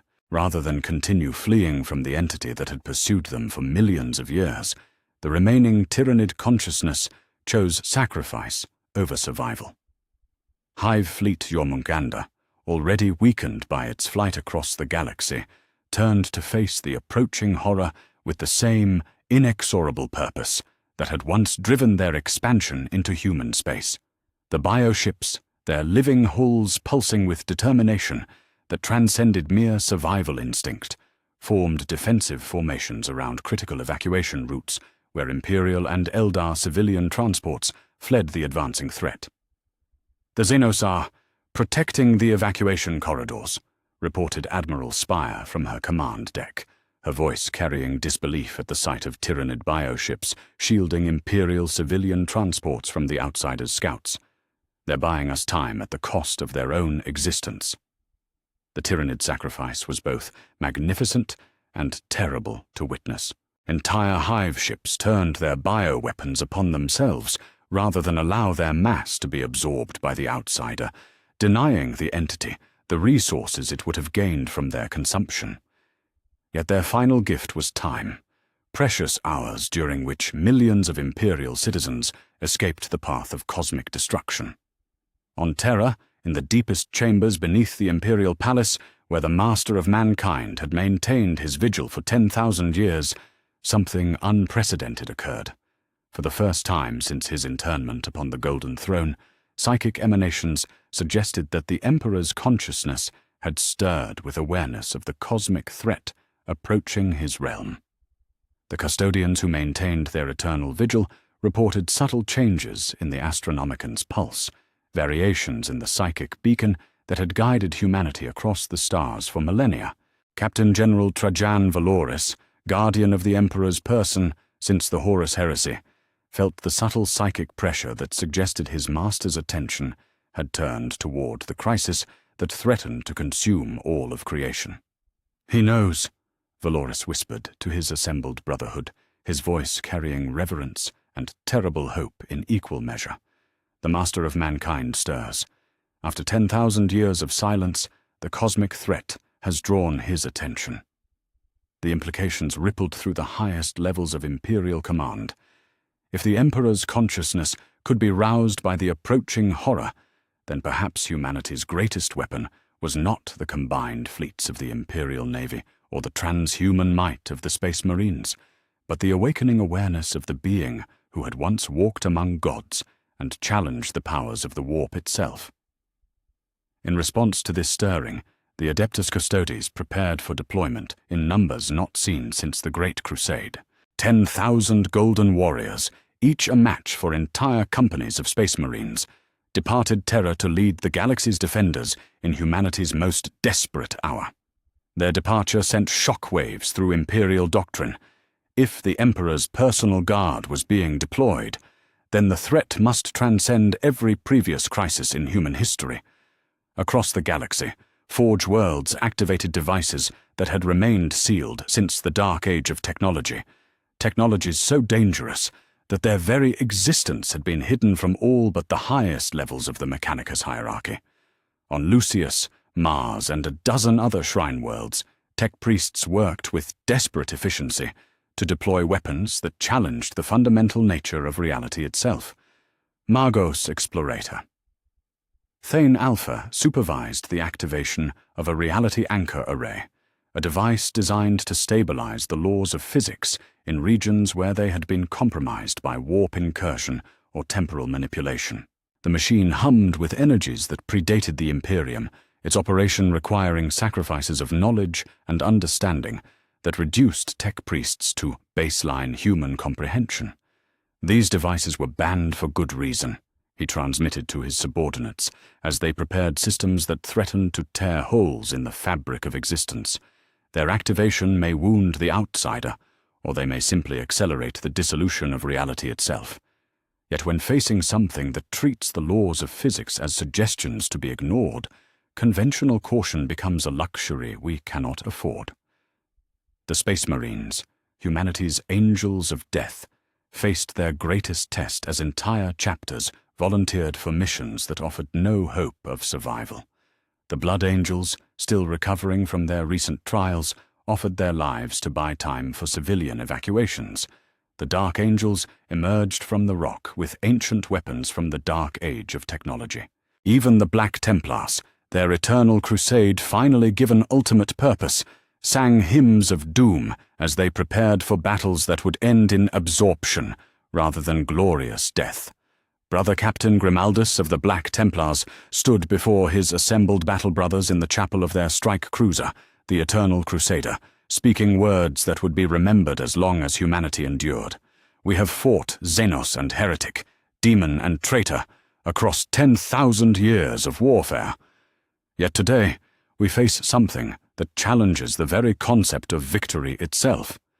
We cannot defeat this enemy, brothers. We can only ensure that our sacrifice means something to those who survive. Across threatened sectors, Imperial citizens performed acts of desperate courage that would have seemed impossible under normal circumstances. On Hydra Caudatus, civilian mining crews volunteered to collapse entire continents rather than allow their mineral wealth to be absorbed by the outsider. On Praxides, Hive city administrators organized the systematic destruction of infrastructure, denying the entity the resources it required for expansion. Governor Militant Korath of the Praxides system stood in the great cathedral of his capital city, watching as his people destroyed everything they had built rather than see it transformed into components of the mad god's consciousness. We came to the stars carrying humanity's dreams of expansion and conquest, he announced to the assembled crowds. Today we prove that those dreams are stronger than the nightmares that would consume them. Yet for every act of heroism, every sacrifice offered in defiance of cosmic horror, the outsider grew stronger. Each world consumed added to its mass and consciousness, expanding the hollow planet body that served as its mobile fortress and feeding ground. The entity's approach carved a wake of transformed space through the galaxy, leaving behind regions where the very laws of physics had been rewritten according to patterns that predated organic life. The Eldar, drawing upon prophecies that had guided their race since before the fall, revealed weapons that had been specifically designed to wound Citan consciousness. On hidden forge worlds within the webway, Bonesinger artificers worked with materials that existed partially outside normal space-time, creating instruments of war that could theoretically damage something that had consumed its own divine siblings. Fasir Eldanesh stood before arrays of crystalline weapons that sang with harmonics that could shatter the bonds between consciousness and matter. These devices were crafted in the final days of the war in heaven, when our ancestors realized that even gods could be wounded if one knew the proper methods. They have waited 60 million years for this moment. Yet even as the galaxy's defenders marshaled their greatest weapons and most desperate strategies, the fundamental challenge remained unchanged. Every victory the outsider achieved made it stronger. Every world consumed expanded its capabilities. Every consciousness absorbed added to its growing awareness of how to more efficiently harvest the galaxy's remaining resources. The last astropath networks failed as the entity's fractured psyche overwhelmed the warp itself, leaving the galaxy's defenders isolated from central command and forced to coordinate through conventional communication methods that operated at the speed of light rather than thought. The silence that followed was perhaps more terrifying than the psychic screaming that had preceded it, a quiet that suggested the outsider had learned to digest even the medium through which human souls touched the immaterium. In fortress monasteries and command centers, on battleships and orbital platforms, the greatest coalition in galactic history prepared for battles that would determine whether anything recognizable as life would survive the feeding that was to come. Space Marines sharpened blades that might prove useless. Imperial Guard regiments practiced maneuvers against enemies that existed in multiple dimensions simultaneously, and naval formations coordinated with Xenos allies in tactical doctrines that had never been imagined. The hunt had begun in earnest, and the prey had finally turned to face their predator. Yet in the growing silence, where astropath voices once carried word across the void, a terrible question echoed through the minds of all who served the cause of survival. Would their resistance prove to be the galaxy's salvation, or merely seasoning for the feast that the mad god had been planning for 60 million years? At the gravitational nexus point, designated Convergence Prime, where 3 spiral arms of the galaxy intersected in a confluence of stellar density and tactical opportunity, the greatest military force in galactic history assembled to make its final stand. The Coalition fleet stretched across light years of space, a tapestry of vessels that represented every spacefaring civilization in the Milky Way.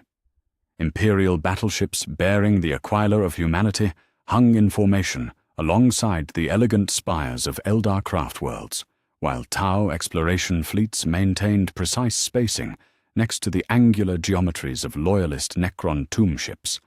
Even scattered bioships of the remaining Tyranid fleets had joined the desperate alliance, their organic hulls pulsing with purposes that transcended ancient hunger. Robut Guilliman stood upon the command deck of his flagship, the Macragge's Honor, surveying the assembled might with eyes that had witnessed the Great Crusade and the darkest hours of the Horus heresy. Yet never had he commanded forces representing such diversity of species and purpose, united not by ideology, but by the simple determination to continue existing in forms they could recognize. "Fleet strength report," he commanded, his superhuman voice carrying across the vast bridge where Imperial officers worked alongside Eldar Farseers and Tau Firecast commanders. 13,000 Imperial Navy vessels of all classifications, reported Admiral Spire, her scarred features reflecting decades of void warfare. 4 craft worlds with full support fleets, 87 Tau exploration cadres, 231 loyalist Necron tomb ships, 43 surviving Tyranid bioforms of destroyer class or larger. The numbers themselves told a story of unprecedented cooperation, yet Guilliman knew they faced an enemy for whom conventional mathematics held little meaning. Zaranoga approached at the center of a reality distortion that stretched across dozens of star systems, its hollow planet body now grown to nearly 15,000 kilometers in diameter through the consumption of entire worlds. Then, as the final preparations reached completion, something occurred that had not been witnessed since the darkest days of the Horus heresy. From Terra, across the impossible distance of the galaxy's breadth, came a pulse of psychic energy so pure and focused that every human soul in the Coalition fleet felt it touch their consciousness with golden fire. The Emperor, after 10,000 years of silence, had turned his attention to the battle that would determine the fate of everything he had sought to protect. Through the medium of the Astronomicon, his will reached out to empower every Imperial warrior with fragments of the divine consciousness that had once challenged gods and reshaped reality through pure determination. Space Marines felt their already superhuman strength surge beyond the limits of their genetic enhancement. Imperial Guard troopers found their aim steadied by inhuman precision, their courage bolstered by the certainty that they fought with the master of mankind's blessing. Naval officers discovered tactical insights flooding their consciousness, strategic patterns that transcended mortal understanding of warfare. "He watches," whispered Captain General Valoris, his golden armor blazing with reflected psychic fire as he led the Adeptus Custodes in their attack formations. "After 10 millennia of silence, the Emperor fights alongside us once more." The psychic emanation rippled through the Coalition fleet, touching even non-human minds with its radiance. Eldar Farseers gasped as they felt something that transcended their understanding of psychic power, while Tau commanders struggled to process readings that defied their rational scientific frameworks. Even the loyalist Necrons registered the phenomenon, their mechanical consciousness acknowledging something that operated on scales their creators had never achieved. Yet even as divine power touched the defenders, the first betrayal came from those who had once served the approaching horror. Necron tomb ships under the command of Overlord Kutlak the World Killer suddenly turned their Gorse weaponry upon their Coalition allies, ancient programming, asserting genetic loyalty to their returning creator over any alliance of convenience.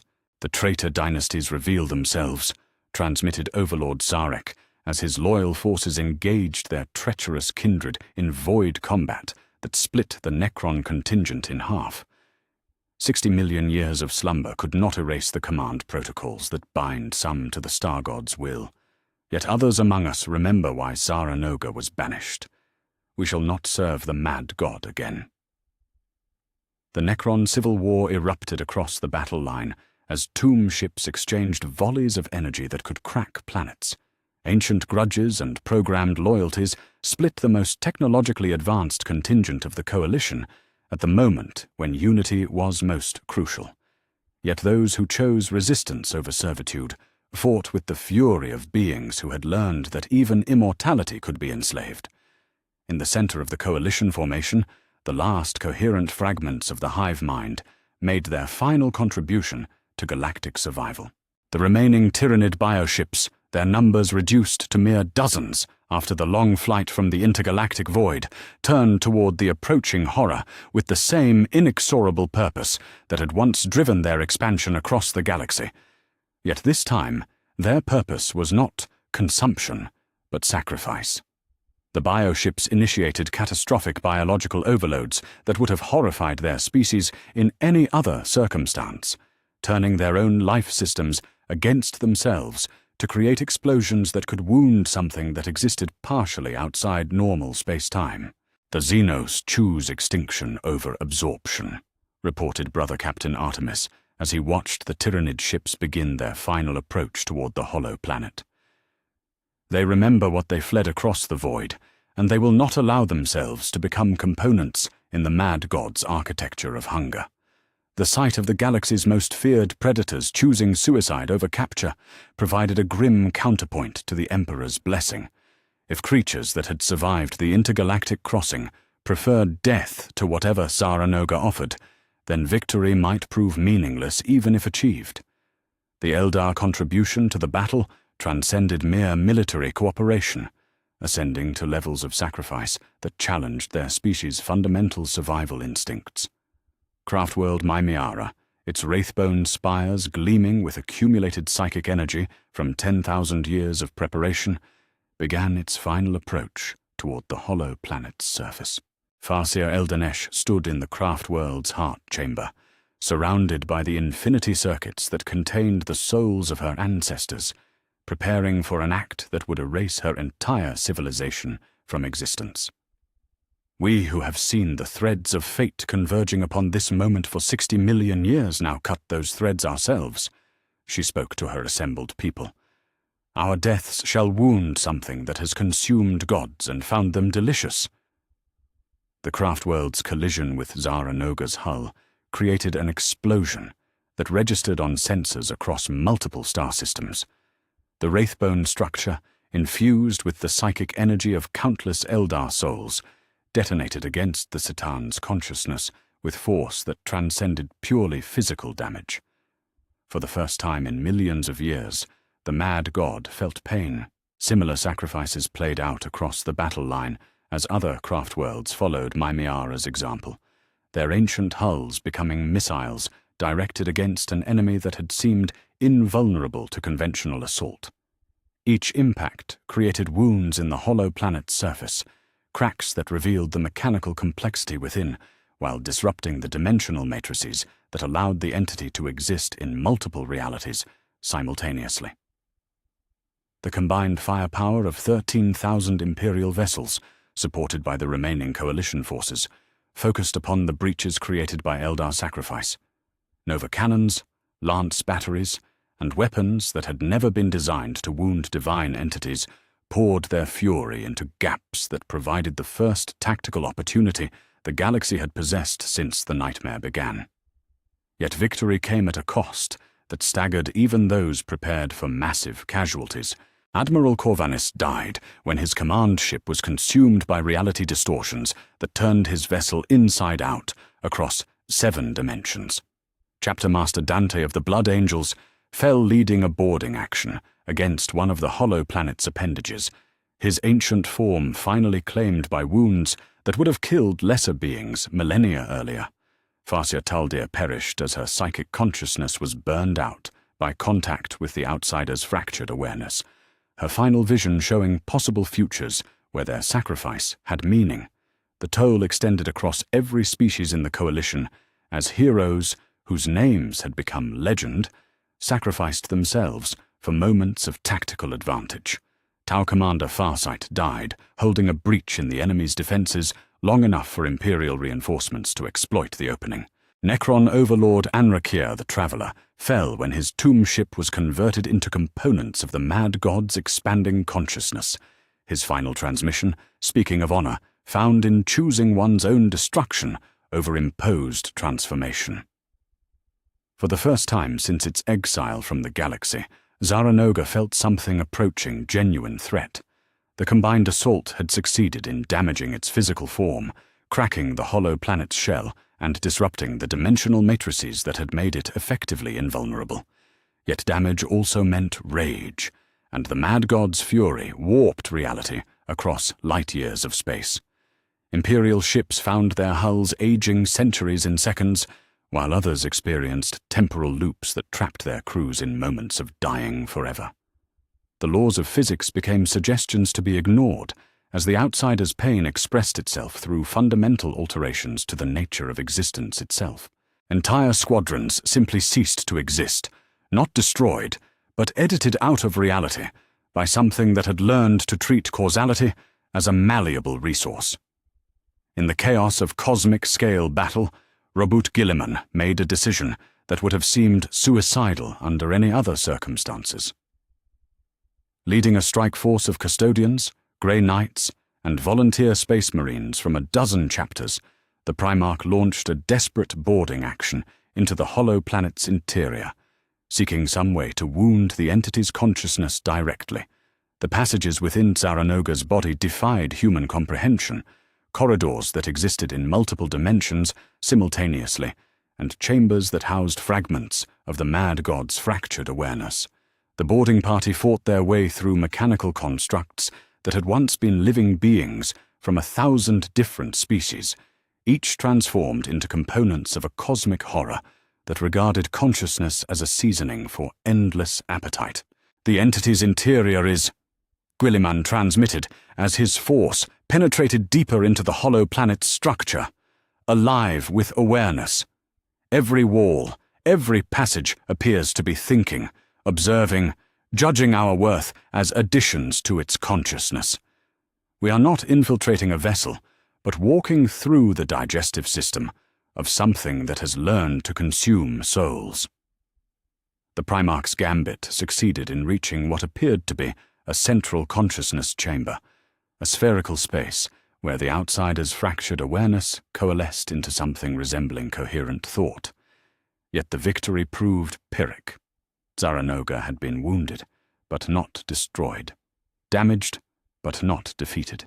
The boarding party's sacrifice had created fissures in the entity's consciousness that might never fully heal, yet the Mad God remained fundamentally intact and infinitely dangerous. The battle ended not with triumph, but with exhausted mutual withdrawal. The hollow planet, its shell cracked, and its consciousness wounded for the first time in millions of years, retreated toward the galactic rim to heal and reassess its approach. The Coalition fleet, reduced to scattered remnants of its original strength, could claim survival, but not victory.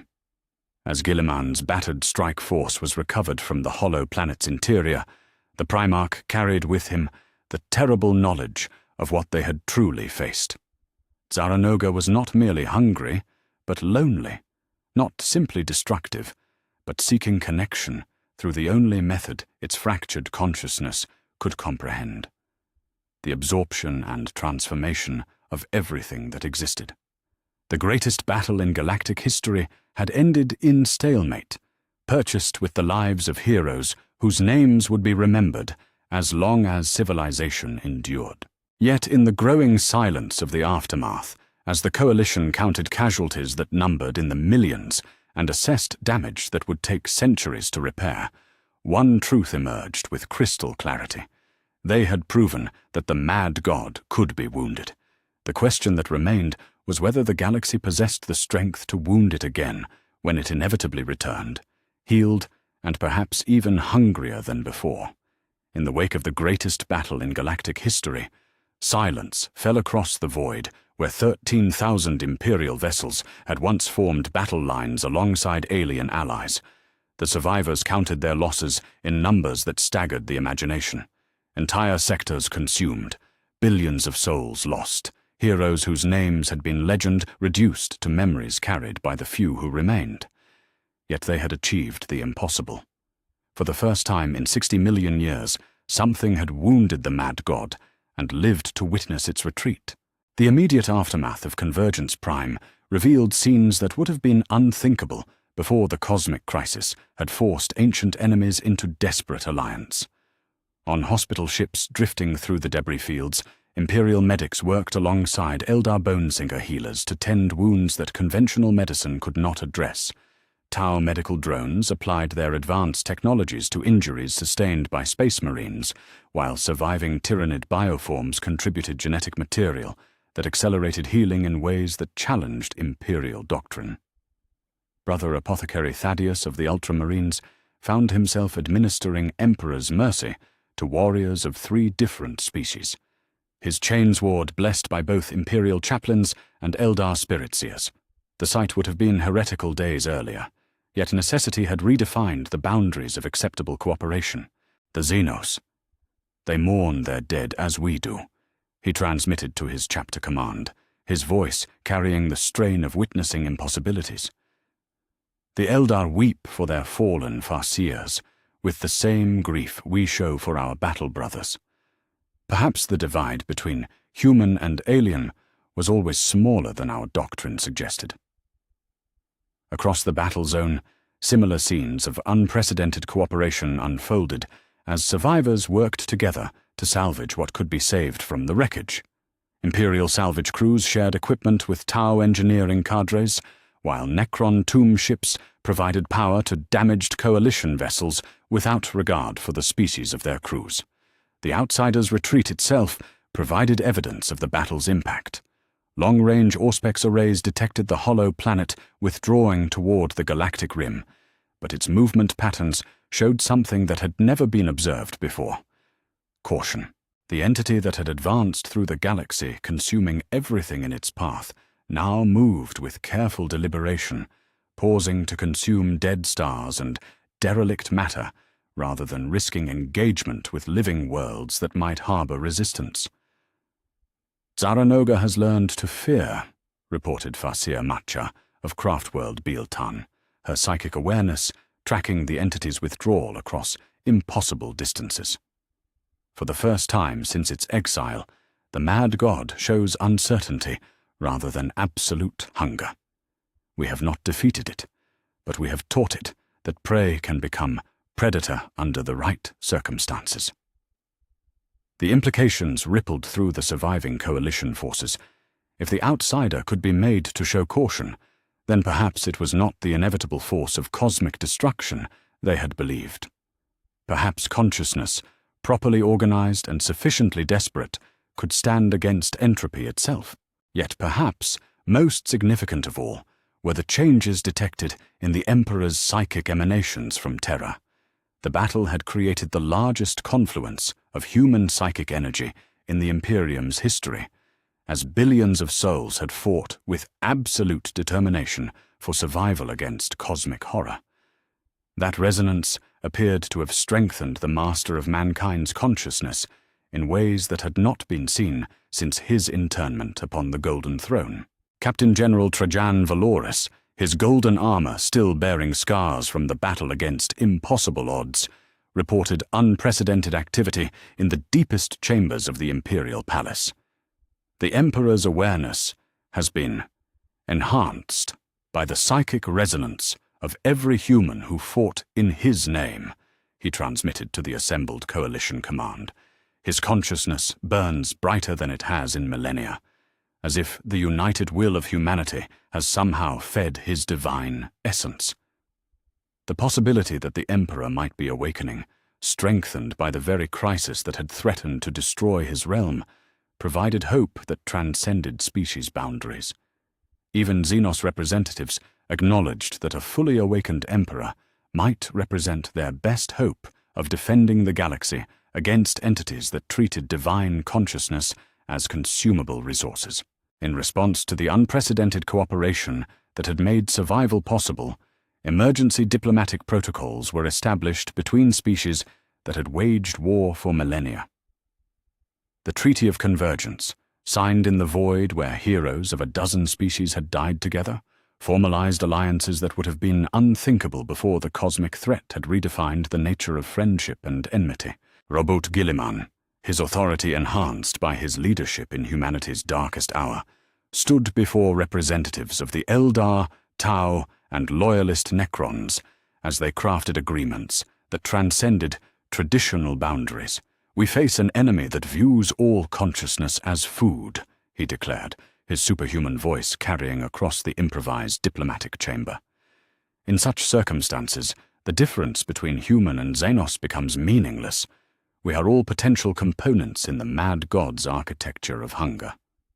The Necron race itself underwent fundamental transformation as the permanent schism between loyalist and servile dynasties created two distinct civilizations.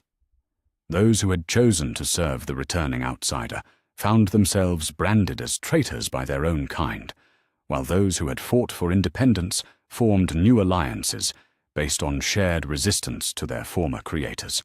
Overlord Sarek, the silent king whose consciousness carried memories of the original enslavement to the Citan, addressed the assembled coalition with words that redefined his species' relationship to the galaxy. "We who were made immortal by the star god's gift now choose mortality over servitude. Better to face true death as free beings than to exist forever as components in the outsider's consciousness." The technological exchange that followed created advances that neither species could have achieved alone. Eldar psychic techniques merged with Imperial machine spirits to create early warning systems that could detect reality distortions across interstellar distances. Tau drone technology, combined with Necron quantum mechanics, produced defensive barriers that could stabilize local space-time against cosmic-scale manipulation. Perhaps most poignant were the memorial worlds established to honor those who had fallen in the galaxy's defense. Entire planets were converted into monuments, where the names of heroes from every species were inscribed alongside each other, creating testaments to unity that had been forged in the crucible of cosmic horror. On the world designated Memorial Prime, formerly competing species worked together to construct monuments that honored the dead without regard for their origins. Human architects collaborated with Eldar bone singers, Tau Earth cast engineers, and even Necron tomb architects to create structures that would endure for millennia as reminders of what cooperation could achieve.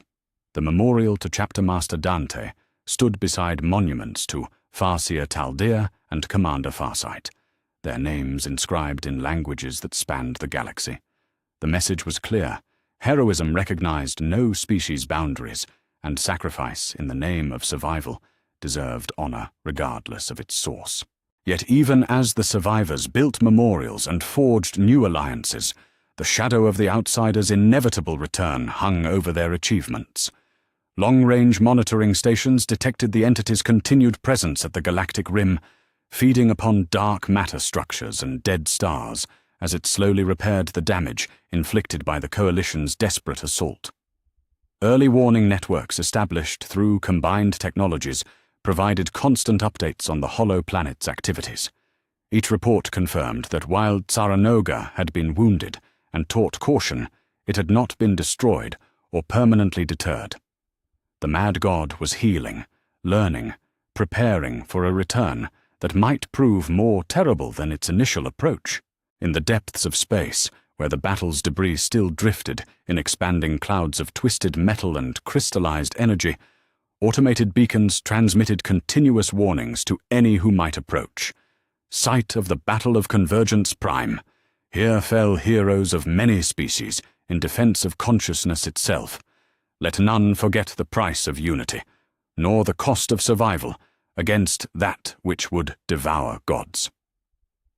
The aftermath had created something unprecedented in galactic history, a true alliance between species based not on conquest or conversion, but on the simple recognition that some threats transcended the boundaries of biology, ideology, and ancient hatred. Yet whether this unity would prove sufficient when the mad god returned, stronger and perhaps hungrier than before, remained a question that only time could answer. The galaxy had learned to stand together against cosmic horror. Now it faced the long vigil of waiting to discover if standing together would prove enough. In the years that followed the Battle of Convergence Prime, the galaxy learned to live with shadows that stretched beyond the reach of stars. The new normal that emerged challenged 10,000 years of imperial doctrine, yet necessity had proven a more compelling teacher than tradition. Across the rim worlds, early warning networks combined the psychic foresight of Eldar Farseers with the mechanical precision of Necron quantum sensors and the biological adaptability of reformed Tyranid synapse creatures. Where once these species had waged eternal war, now they maintained vigil against threats that made their ancient enmities seem like disputes between children. On Terra, in halls where the High Lords of the Imperium had once debated the purity of human expansion, new protocols acknowledged what the crisis had made undeniable.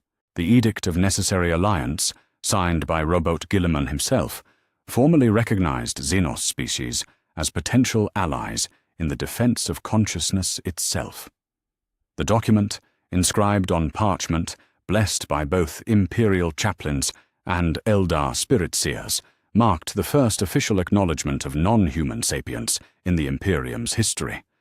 Yet old hatreds died slowly, even when faced with cosmic necessity. Within the ecclesiarchy, hardline theologians preached that alliance with Xenos was merely another test of human faith, while radical factions declared that the Emperor's blessing upon multi-species cooperation proved the divine nature of unity itself. The debates would continue for centuries, but the practical reality had already been established.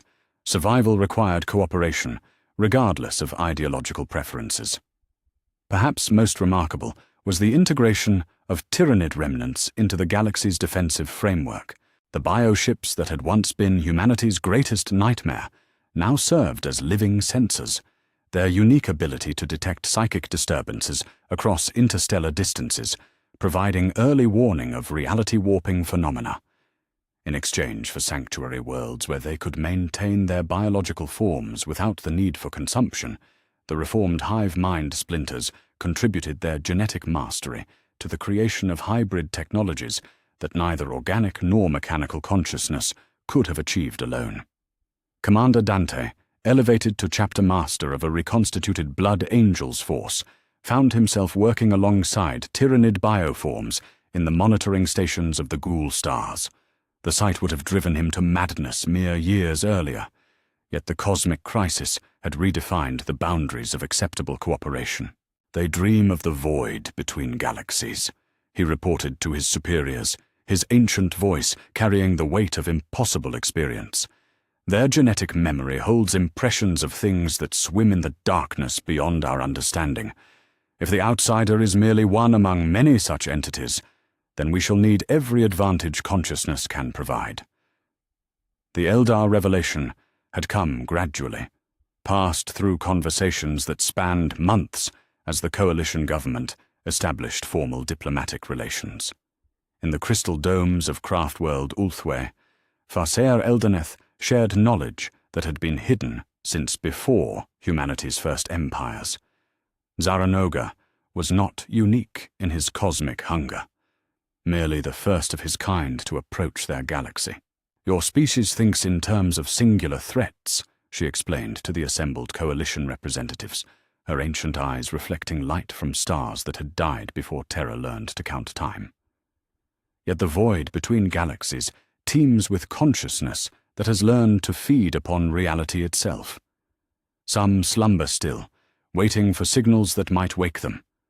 Others hunt between the dark matter webs, following trails of psychic emanation across cosmic distances. The Mad God's retreat may have spared you immediate consumption, but it has also announced your galaxy's location to entities that measure time in the death of universes. The knowledge settled over the coalition like a funeral shroud, yet it also provided purpose. If the galaxy faced not one cosmic horror, but many, then the unity forged in desperate battle would become the foundation for an eternal vigil. Preparations began immediately for defenses that might hold against entities that treated gods as delicacies and realities as consumable resources.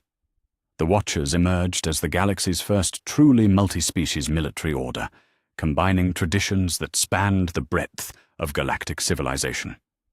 Space Marines trained alongside Eldar Rangers, in techniques for observing the void between galaxies without succumbing to the madness that dwelt there.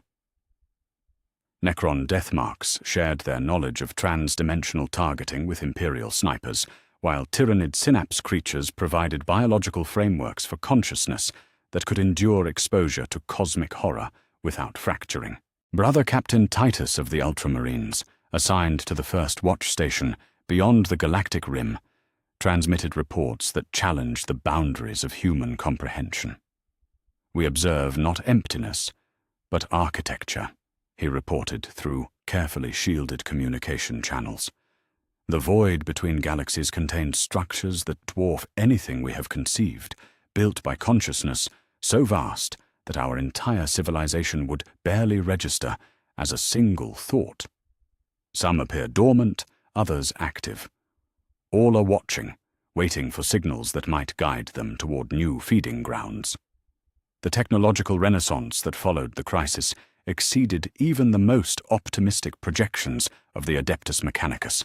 The forced cooperation between species had broken down barriers that had prevented progress for millennia, leading to advances that restored capabilities not seen since humanity's golden age. Reality anchoring fields developed from combined Eldar psychic techniques and Necron quantum manipulation could stabilize local space-time against cosmic-scale distortions. Biomechanical hybrids that merged Tyranid adaptation with Imperial engineering produced vessels capable of surviving environments that would have destroyed conventional ships. Yet perhaps most significant was the silence that returned to Terra after the crisis had passed.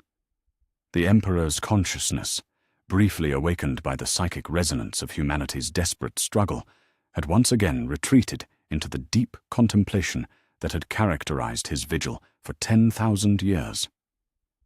The Astronomicon burned with steady light, neither brighter nor dimmer than before, yet those sensitive to psychic emanations reported subtle changes in its pattern that suggested continued awareness of the cosmic threats gathering beyond the galaxy's edge.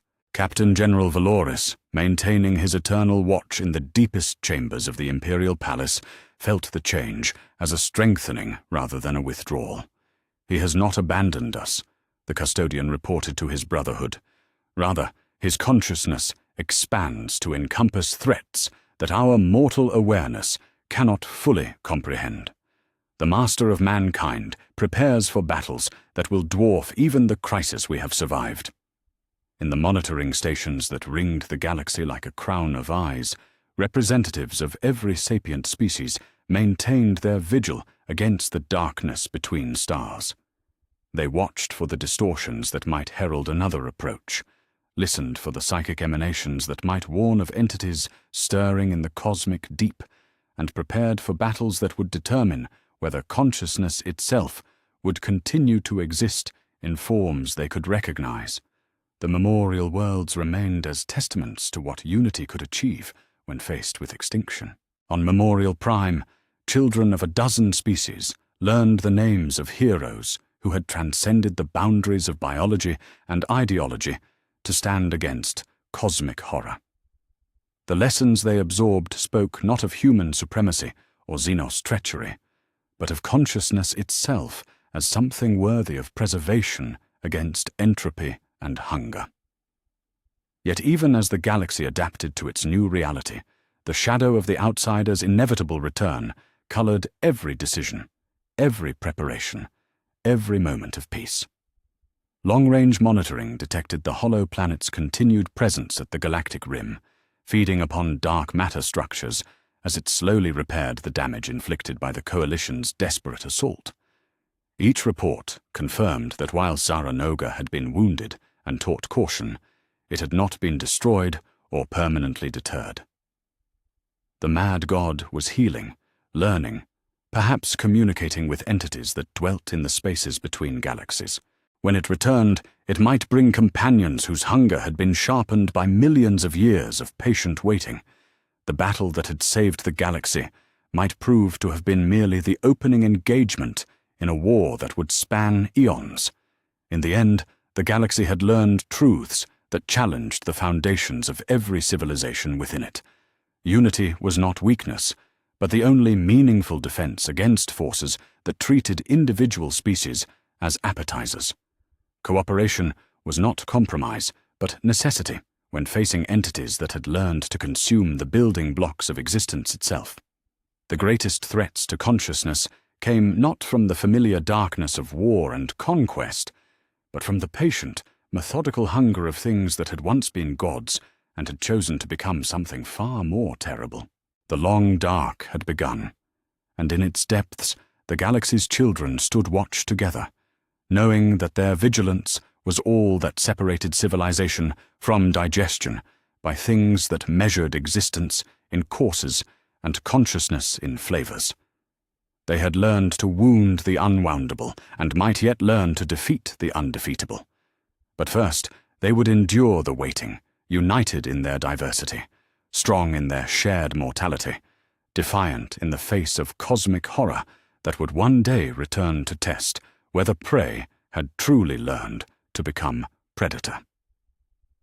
The watch continued, as it would for all the dark years to come.